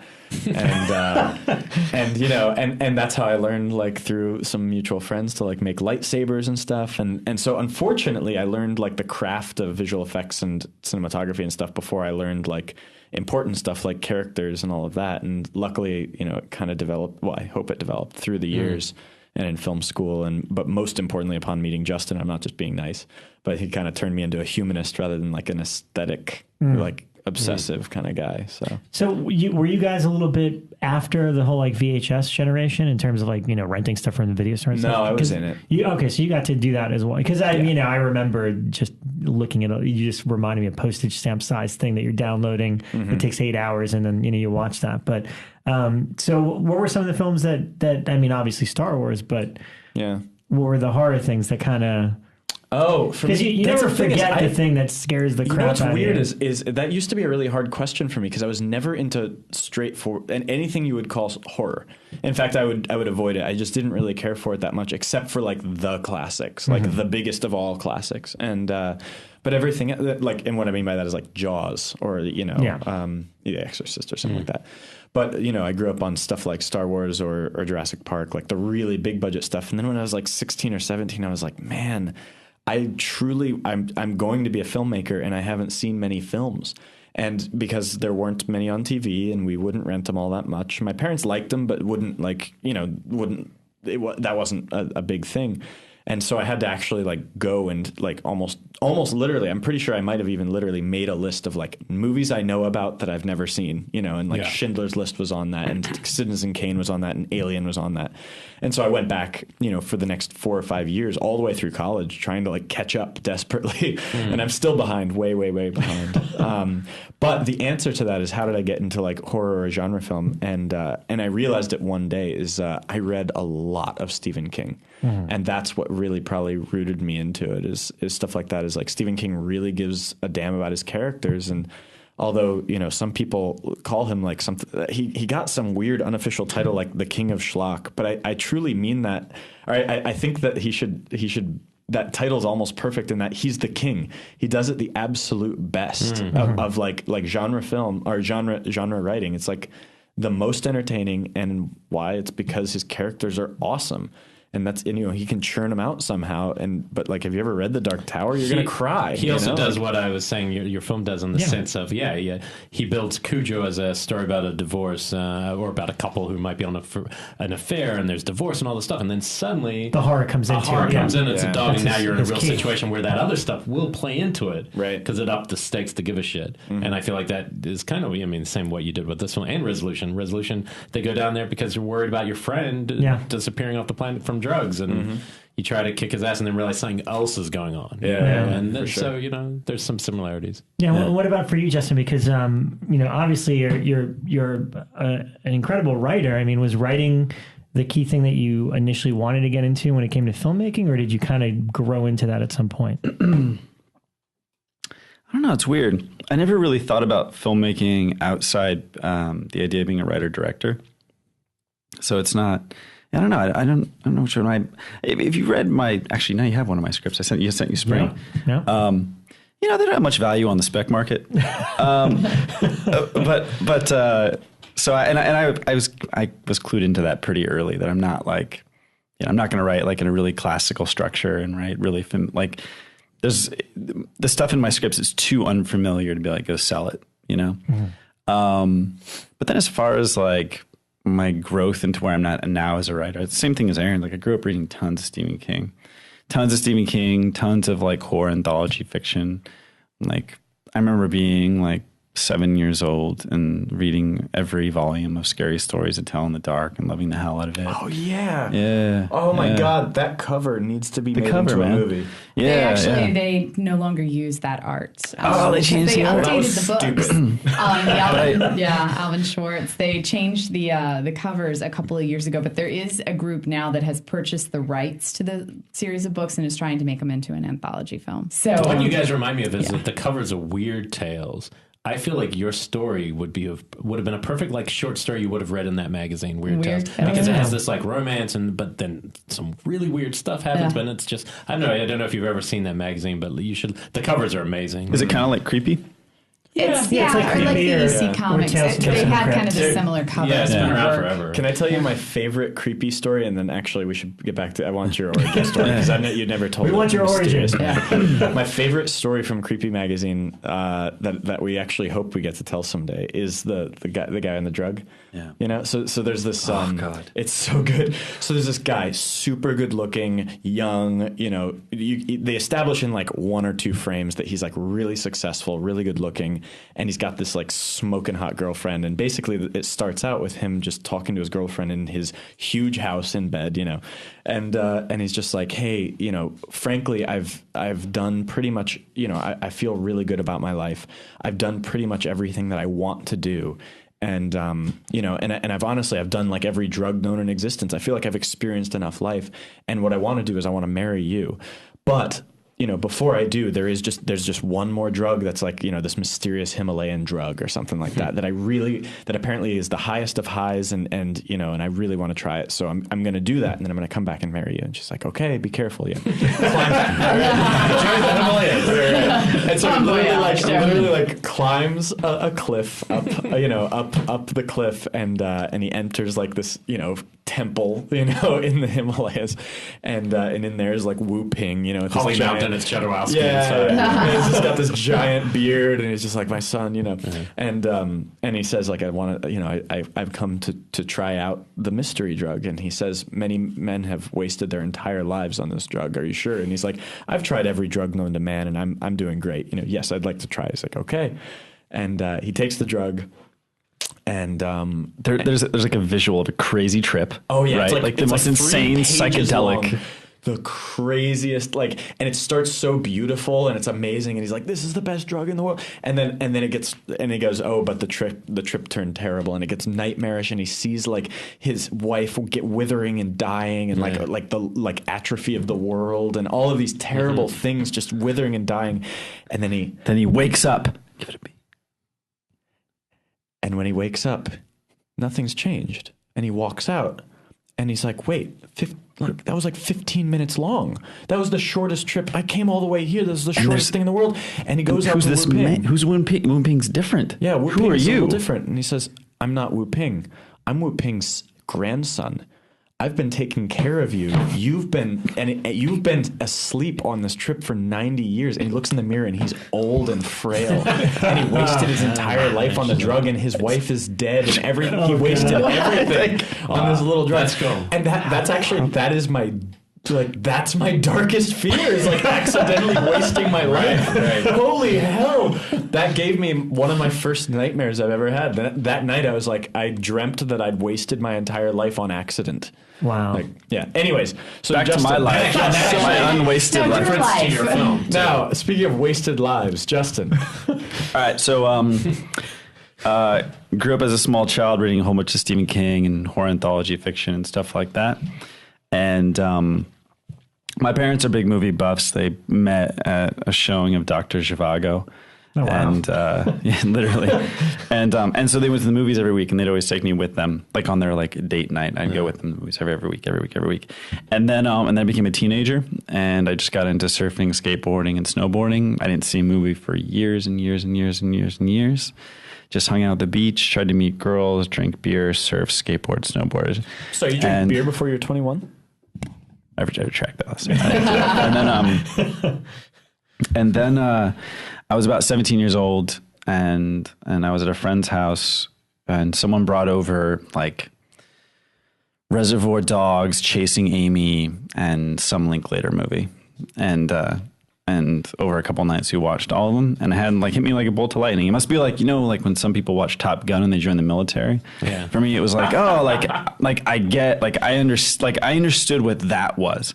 It's not that I didn't love things like Jurassic Park. I did, but like I understood, like looking at like auteur, like personal human stories. Yeah. I was like, oh, like I get that, and that's what I feel like. I feel like I could do that, and I started writing like little stories on my computer with Word using screenwriting formatting, and I would like get drunk and make friends watch them or listen to them or like look at the screen. And then that was my. Did you make shorts or anything in high school? Yeah, and then actually.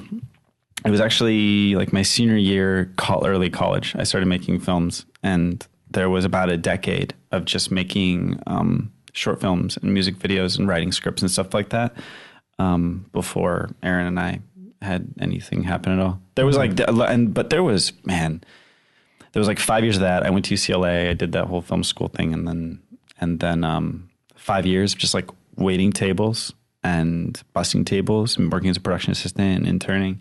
Trying to save up money, just making money to go spend it to make films. Right. And then eventually, Aaron and I made Resolution. An intern at Rebekah watched it, threw it in the garbage, and then a guy named Billy Goldberg pulled it out and called us up and said, "Hey, is this available for the premiere? Because it sounds interesting." Wow. Now, did Stroke you of guys, luck. Did you guys know when you met each other? Was it almost kind of an instantaneous thing in terms of like collaborating? Because you both separately grew up wanting to be a writer-director. So you have to put a lot of ego aside when it comes to, I think we're going to be a lot stronger if we do this together. So, did it take a while for you guys to kind of become the unit that you are now?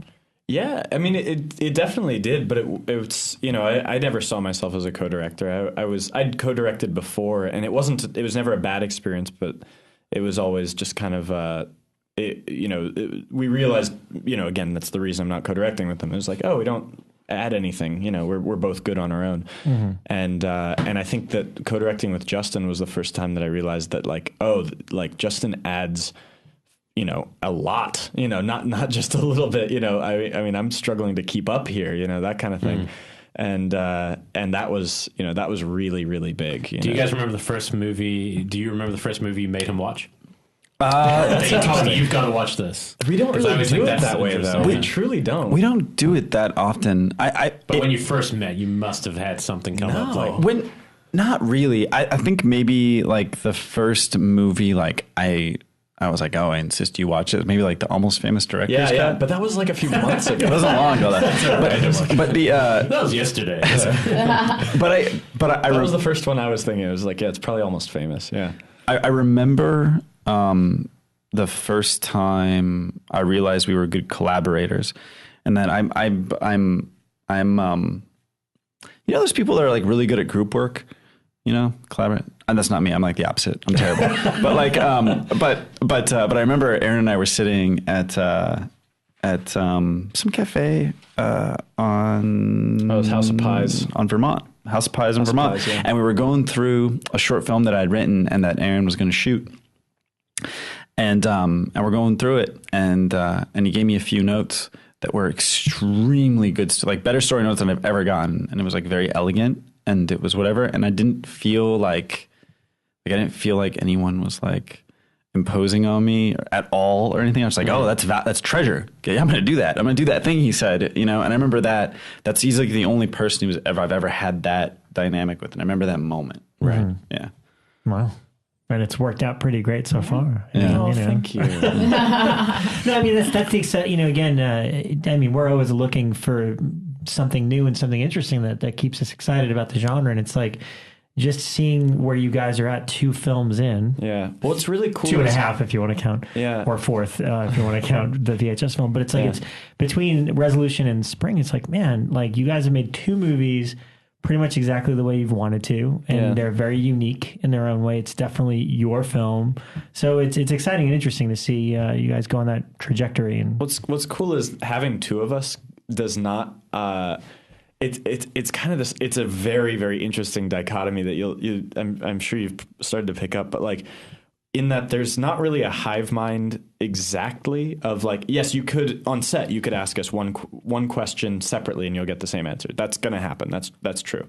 But like, if that were the case, then we wouldn't need each other. You know what I mean? Like if there were really only just one person and we're just kind of doing the job of 2 people, the fact is he'll always throw out insane ideas at me. And he's just like, I think this is really crazy. I just wanted to say it out loud so it doesn't disappear. And then normally my answer is, yes, let's do that. Like the UFO cult comedy, you just kind of came up with out of nowhere. I'm like, that's brilliant. We got to do that. And unfortunately, I got exhausted, but hopefully we get to finish that someday. But like that's the thing where it's like, or like what we were just talking about earlier in the podcast, where it's like, hey, maybe we should just write emails directly to publications that didn't pick us up directly out of the publicity blitz. And we're like, yeah, why not? We should do that. Of course we should.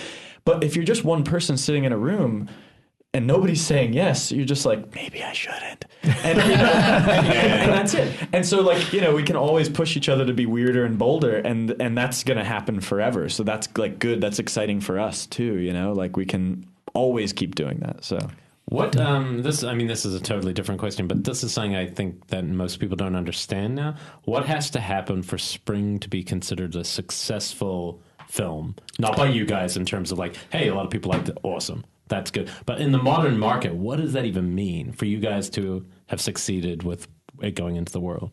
Because I have no idea. I'm asking as somebody curious, you know. I mean, what's the bare minimum is probably the investor making their money back in full, you know, and then. But does that even work when you also have a company who's bought it? You know. Yeah. They basically recoup their buying costs and then the profits are split. Okay. That's how it always works, pretty much. And that's the bare minimum, and then the maximum is probably that it's some kind of a runaway success in that it, it shows up at on top 10 in iTunes or something like that. Like something. Right. There's weird little barometers that people use. I don't know exactly what they are. But as a producer, we're starting to learn. Learning that.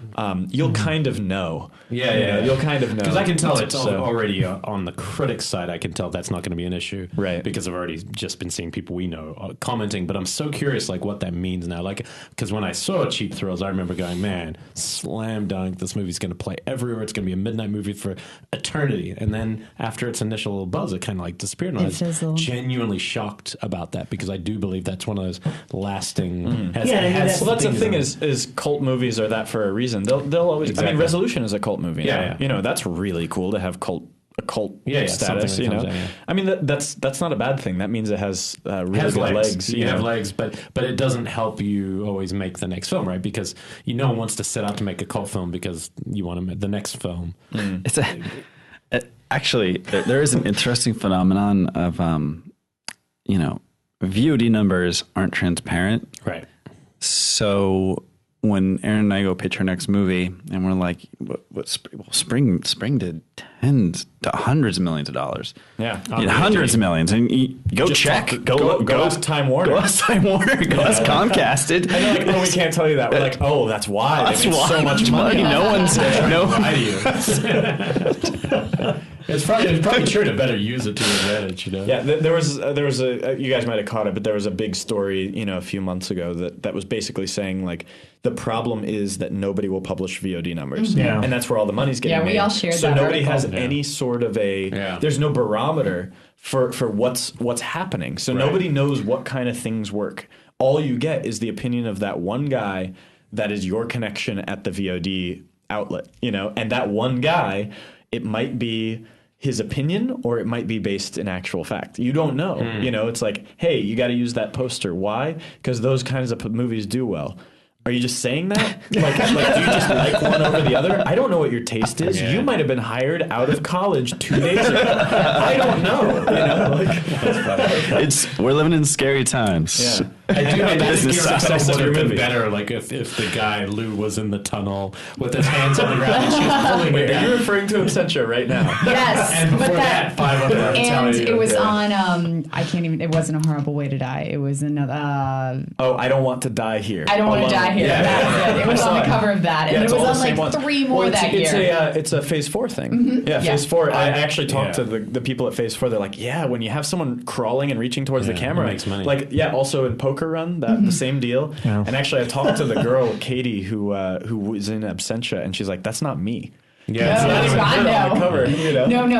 They gave them just because I'm good friends with Morgan. I know the story. They gave them multiple ones to pick from, and one of them was like a guy with an axe, and they were like, "That's not even axe in the movie." That's like a way to die, right? AJ was upset that I guess the German release or whatever has him with an axe, and he's like, "I'm killing all these women, all these bodies in a." But the year before, there was this other art that we kept making fun of at Fango, and it was a girl crouched in a corner, and she was holding her knees, and she was naked, and she was a redhead, and she had these tentacles coming out behind her. Cool. And her eyes were white. And I can't even remember the name of a film that she was on because all of them were like these little like quick and dirty horror films. But it was one that like every couple of months we'd be like, "Oh, that cover again." There it is. Scared girl crying. Scared girl actually made that movie. how do movies how do you make a whole movie and then that happens to it and then it just disappears like a product? How do you do that? I don't know. Well, with the cover, I mean, a lot of times if they're smaller films, they don't necessarily get a say. Yeah, but movies take forever to make. Exactly, and it kills me when I see these films get treated like that, because I know, like, Sucks. It doesn't matter if it is kind of, a very, zombie film number 2006. Yeah. Somebody's putting their heart into that film, because films don't get made, that easily. It's always a struggle. Right. And so then just to see it get, let's just give him an axe and put it in Redbox for a couple of weeks. Oops, it's gone. My favorite is looking at really big budget posters on like Sunset Boulevard, Santa Monica Boulevard, and I can see things I'm looking at. I'm sorry. I'm looking at the Focus poster, and I can just see that they got sunglasses photoshopped on their the sunglasses. Yes. And then there's other posters I can't remember right off, but I think it's Night and Day, but I could be wrong, where clearly it's just Tom Cruise running, and his hand is even open, but he's holding a gun in his open hand. They didn't even Photoshop the hand closed around the handle. I don't remember what it is, but it's so funny where they're just like, sunglasses and guns, man, get them on there. They don't look cool enough. Give them sunglasses and some guns. Oh, the worst Photoshop job of all time. I mean, there's so many, but what's the Ridley Scott movie with Leonardo DiCaprio? Is it Body of Lies? Body of Lies. Oh my God! Everybody listening, please Google the Body of Lies poster right Doing now. It right now. It is so fucked up. Look at Leonardo DiCaprio's face, and you'll just hate life. Oh, really? Sometimes it looks like they use the Snoopify app to modify the posters. They're like, here's a gun and here's a joint. It doesn't even look like DiCaprio. He's very square. I'm gonna throw down some haterade right now. We saw the Insurgent poster, and there's a girl that looks like a crazy, creepy doll on it. Yeah. That one's really bad. Another bad Photoshop job. I watched Divergent, the film, the first one, just 2 days ago. So I assume that it's the lead character. Justin keeps pointing at me, trying to make a point. Yes. Before we get off this topic of key art and what happens is the key art that you love for resolution, the key art that you incessantly. Let's say deserves it it. is not about love or hate. It is about not watching a movie because of the art. Well, here's an interesting story about that key art. Anyway. No, I waited till I think I saw the better art. I think somebody else said that better art. Okay, here's the thing. Tribeca Films made some really actually beautiful key art for the film. The one with the cabin and the flames coming up. It's a good one, right? Everyone wants to see that movie. And then it basically came time to do the DVD and place it in big mega stores. And Big Mega Store says, they look at the key art that we have and they go, we want the one with the bloody chained up arm. And it's like, and we're like, guys, we have hesitation. I don't know, we like the other one more. And then they're just like, oh, silly filmmakers, you like the collector's edition one, And then it's like, yeah, but no, let's make a lot of money, the bloody arm one. And then it goes and does it and it doesn't make a lot of money. And it's an interesting thing. It's like, man, I wonder if you gave the general population key art that we all like, I wonder if they'd like what it would have done. And I think the bloody arm one probably a few years earlier would have, in the height of Saw. Yeah, probably. But it was such a misrepresentation of what the movie. I don't even have to look it up. I know what you guys are talking about now because it kept me from seeing the movie at first. Yeah. So, okay. Great. Exactly. Exactly. It was a torture film. But when you bring it up as a filmmaker, it's like you're being a filmmaker right now. It's like, all right, go with the one that I wouldn't watch. But then all these people say I wouldn't watch it either. Because there is a big difference. To be honest, when I first saw the first few pictures of It Follows, I thought the exact same thing, where it's a girl tied to a chair. Well, that's one moment that in the film. Yeah, but the key art they use for the theatrical that's making a ton of money right now is just a car. A car. Badass. And it's just a beautiful piece of artwork, and they're doing great with it. The first few images, I was like, oh, that went to Cannes? I was looking at a girl tied to a chair and another torture film. Yeah. And then you watch the movie and that's such a red herring. Yeah. Of you're like, oh, the guy's going to do something bad to her, and then it's something else. And so I think, if you can be playful, but I understand why I'm not naive enough to understand why they do it. It's just certain times it's so bad.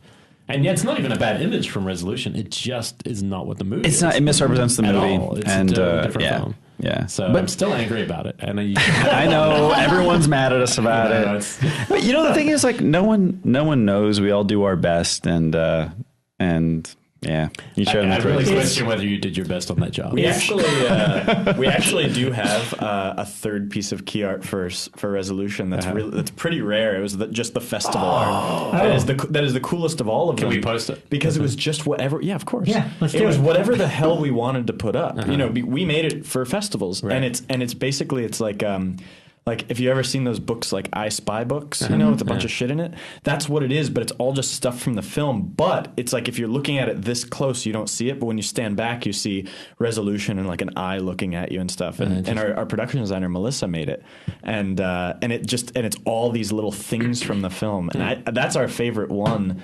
in terms of like just pure artistry, you know, like not in terms of like, do I want to see that movie? You know, it doesn't represents the movie, but doesn't tell you much about it except for like, okay, collection of things. There is kind of a collection of things in the movie. That's a thing, but it doesn't really. Did you guys ever post that or share that one? We were not. We got picked up on our premiere, so you know, I mean, they moved with it fast. All right. They moved on something else fast. Well, then we will debut that. Yeah. Do it. Do it. Is this I want to postcard ask the you. final? Yeah. Oh, okay. Postcard image. For listeners, I'm going to describe this. what they're holding up. It's it's a little card on it that has our favorite spring key art. I shouldn't say our favorite; it's tied for favorite with international art.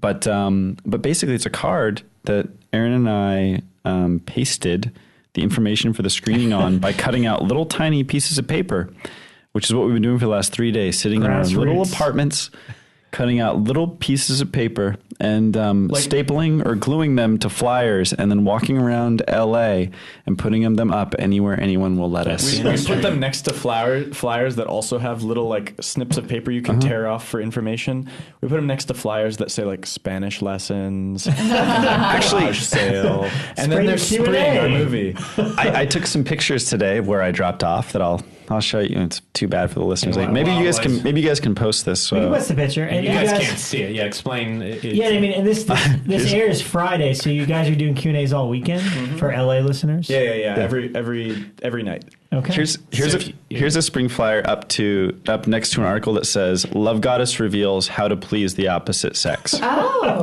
there you go. Perfect. There you go. Totally corresponds. Yeah, nice. And if you can't, see, you guys can't see the card we're looking at home, but it's basically Jeremy Gardner's beard, and from that you can see tentacles coming. And this one, I don't know who did this. I just walked into Toy on Sunset and someone did this, but someone put our spring thing up over the Chappie poster. Nice. Who would do that? Who puts it right over the Chappie? It's almost like I put one. It's almost like someone put one up also somewhere in Silver Lake right over the Chappie poster because it's really, really good contrast with the sky. It makes it stand out. I fucked up on that movie again. I'm gonna just post it. Okay, all right. Brief digression into Chappie, which I haven't seen. I'm so pissed that the reviews are bad. Yeah. That movie looked really, really good. You know, I've heard so many people say it's really good, though. Yeah, I haven't heard that. I've heard from really bad stuff, and it seemed like a very schizophrenic campaign. Like one trailer looks dark and fucked up, and another looks like a kids' film, and it feels like, well, which is it? I held out so much hope, and it wasn't even hope. I was just like, oh, Elysium was kind of a one for them on accident, and he's just like, oh, I guess maybe he got his arm pulled, or he misstepped. It happens, you know. But you know. Chappie not being like well reviewed. I'm gonna see it. Yeah, I'm gonna watch it on an see airplane. it too. Is what's That's gonna my happen. point. I'm gonna So watch having it a perfect filmography right now, obviously that's a lot of pressure.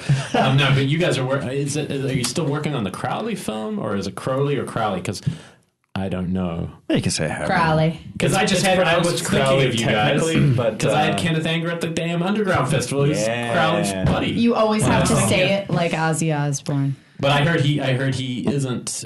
From his opinion, I've heard he's not like what often people think he is. So I don't know if yours is more of a playful play or a biographical type film. Yeah, the movie is very much not about the caricature public image of Aleister Crowley. Yeah. It takes a look at him as someone who's neither a hero nor a villain, someone who was smart and charismatic and had faults and who took a lot of things to extremes, but was ultimately just a man who was a funny guy and had really progressive views for the time and was also into ceremonial magic and was also one of the only people on the planet that, you know, very respectable people in history will point to and be like, I saw that man do something supernatural. I saw him conjure something. I saw him do something with magic.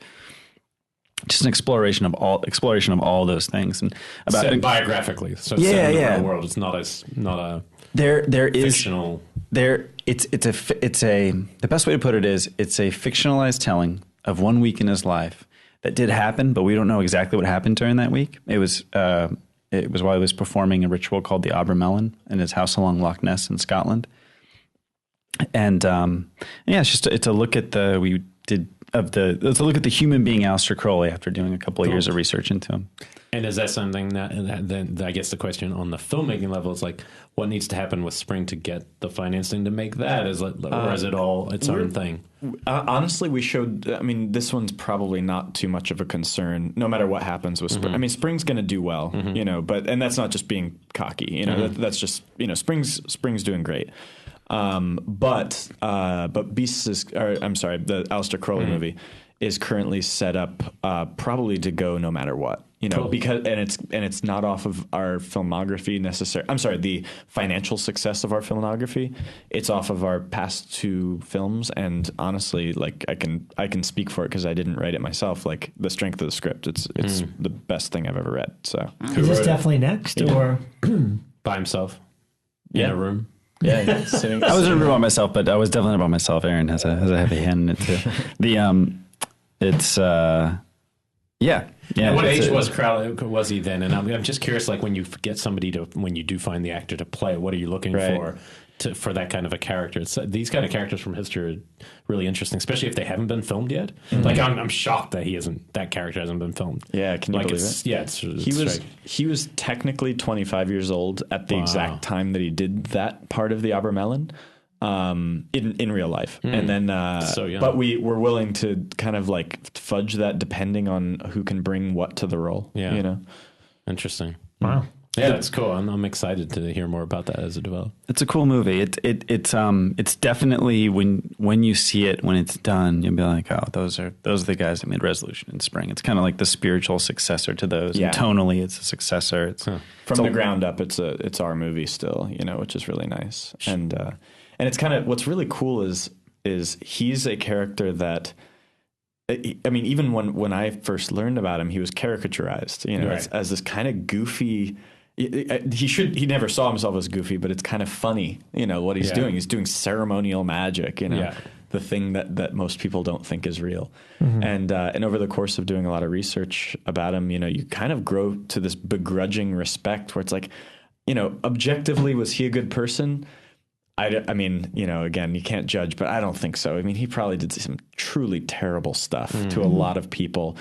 Everyone he's ever been romantically linked to either killed himself or went insane, that kind of thing, And he's got this giant mystique around him. And actually, he was, the press called him the wickedest man in the world at the same exact time that like Hitler was in power.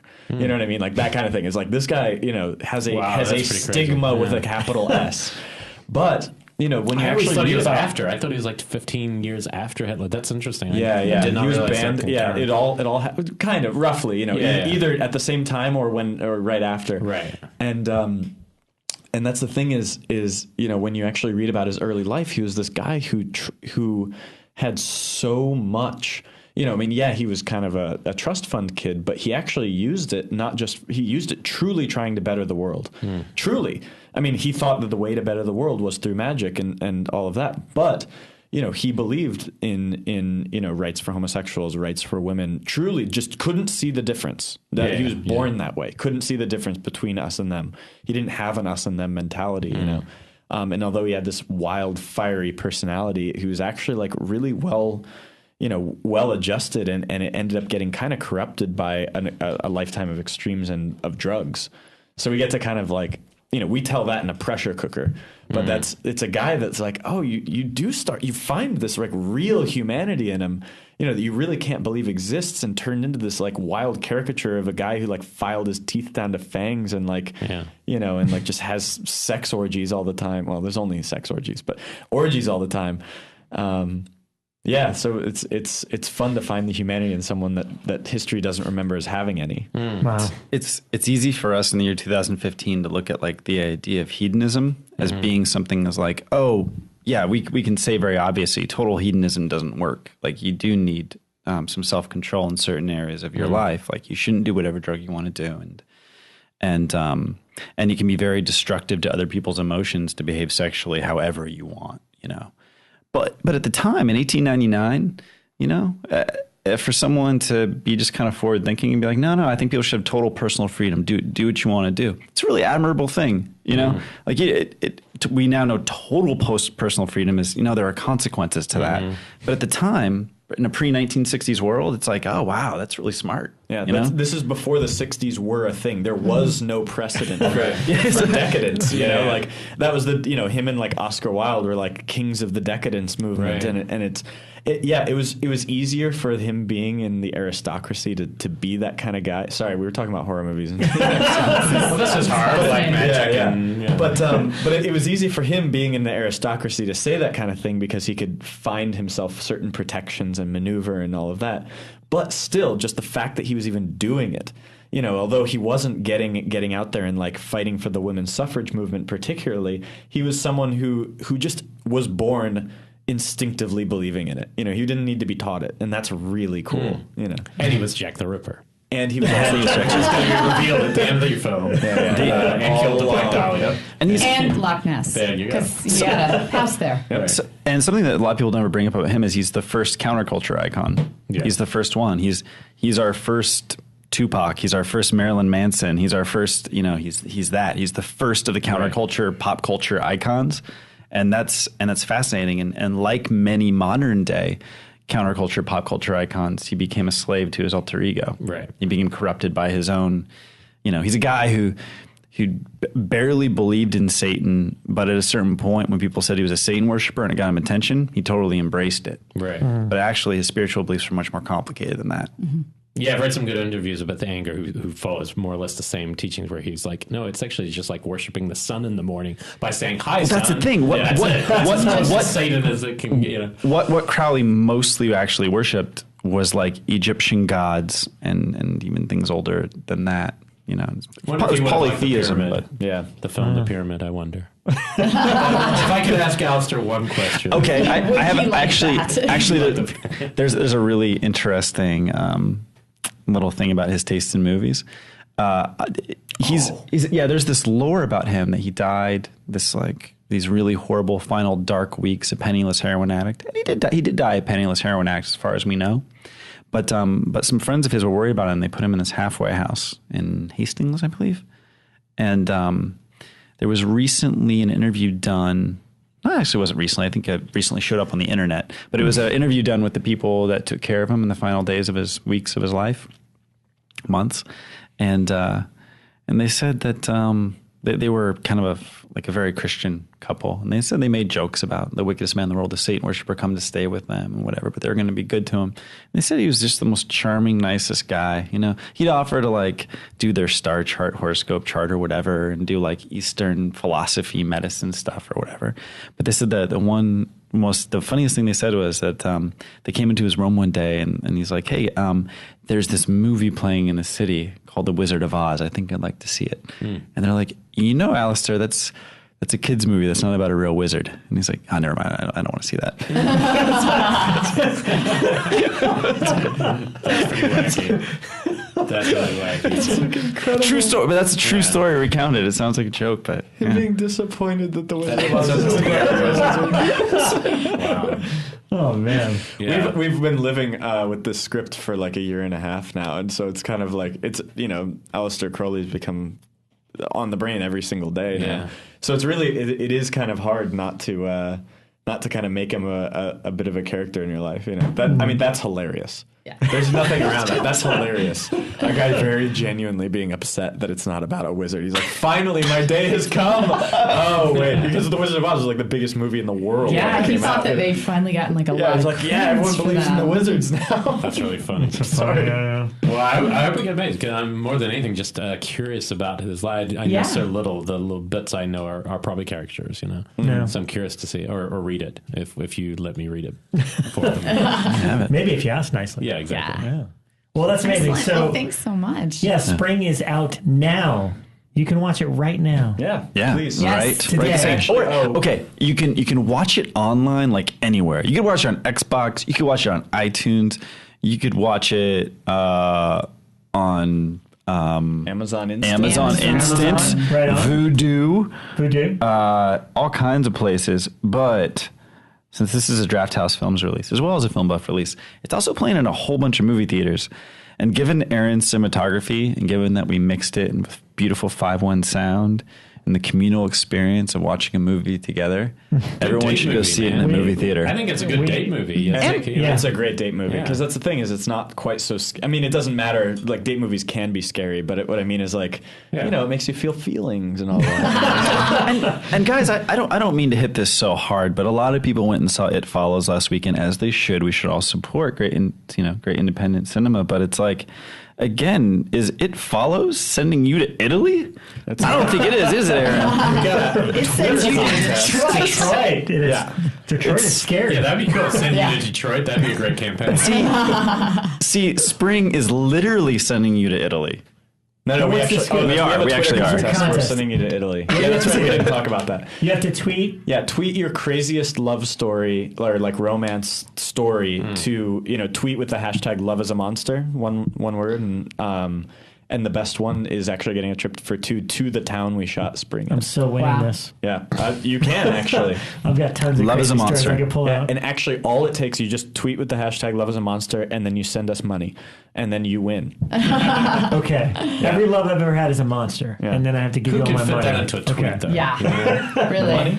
I can sum it up. Man, there were some today that were really, really, really good. I think Alright. someone's going to Italy. Hashtag Love is a Monster. We're just going to keep going for it. You guys missed showing as hard as we can. when we talked about It Follows not getting theatrical. Yes. Oh, yeah, Weinstein's earlier. decided Yeah, not to they put it killed out, the even though it campaign. killed in its little It thing at killed the start it. show we're It talking was in about. 4 theaters. What's so interesting Killed. is that's the thing is it killed in 4 theaters in one weekend, which sounds fucking awesome. Yeah. But I mean, it's relatively. I mean, I'm not in any way knocking it, but it's relatively easy to fill out 4 That's true. theaters Yeah, true. and not 2,000. Right. And so that's it. Is like it did an insane per screen average.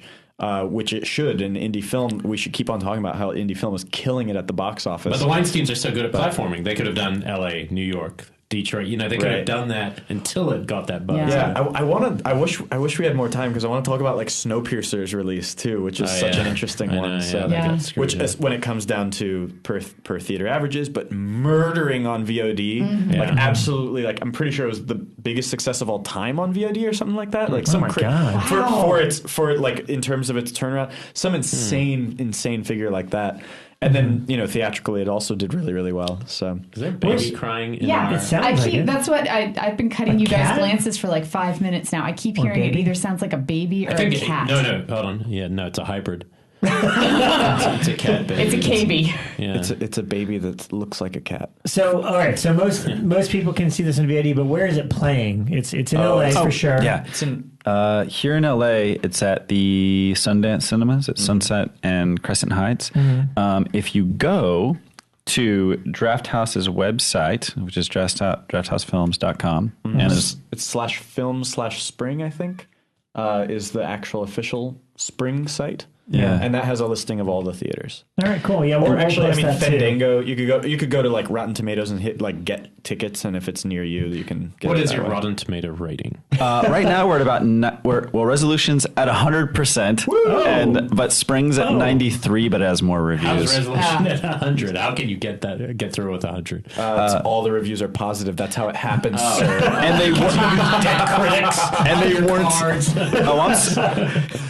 I'm sorry, they weren't reviewing the key art. The credit is RogerEbert.com. Phenomenal. Hybrid of Richard Linklater and H.P. Only Lovecraft. filmmakers to ever be invited back here twice. Key art did not stop them. Do you like this one? I do like that. I do. Yeah, I like that. I will say that I think it's represented. I think I saw another art that you guys had already posted that maybe I liked a little more. Yeah. But that totally represents the film. Yeah. That's the only issue I have. I think that's pretty. I'd put it on the wall. Yeah. What was the other one I might have seen? I might have seen something like last week. The International Art by Evan Yarbrough. Yeah, I think that kind of turned me on more. Yeah, he's like, okay, so Evan Yarbrough was the most instant addition to our permanent crew of all time. It was one of those things where as the moment we actually got the opportunity to work with him, because someone just sent us his website, it's like, hey, do you want, we kind of want him for VHS. And then and we worked something out, and I think he wasn't, and then he was, but we were like, well, maybe not VHS, but you can do our spring poster. He was like, as soon as we saw it, and now he's like a really close friend, and everyone should check it out. His website's evanimal.com. There's like Evan Animal. No, Evanimal. Yeah. That was the one I found. But Yeah, also it's I like comic that one. booky. It's, Yeah.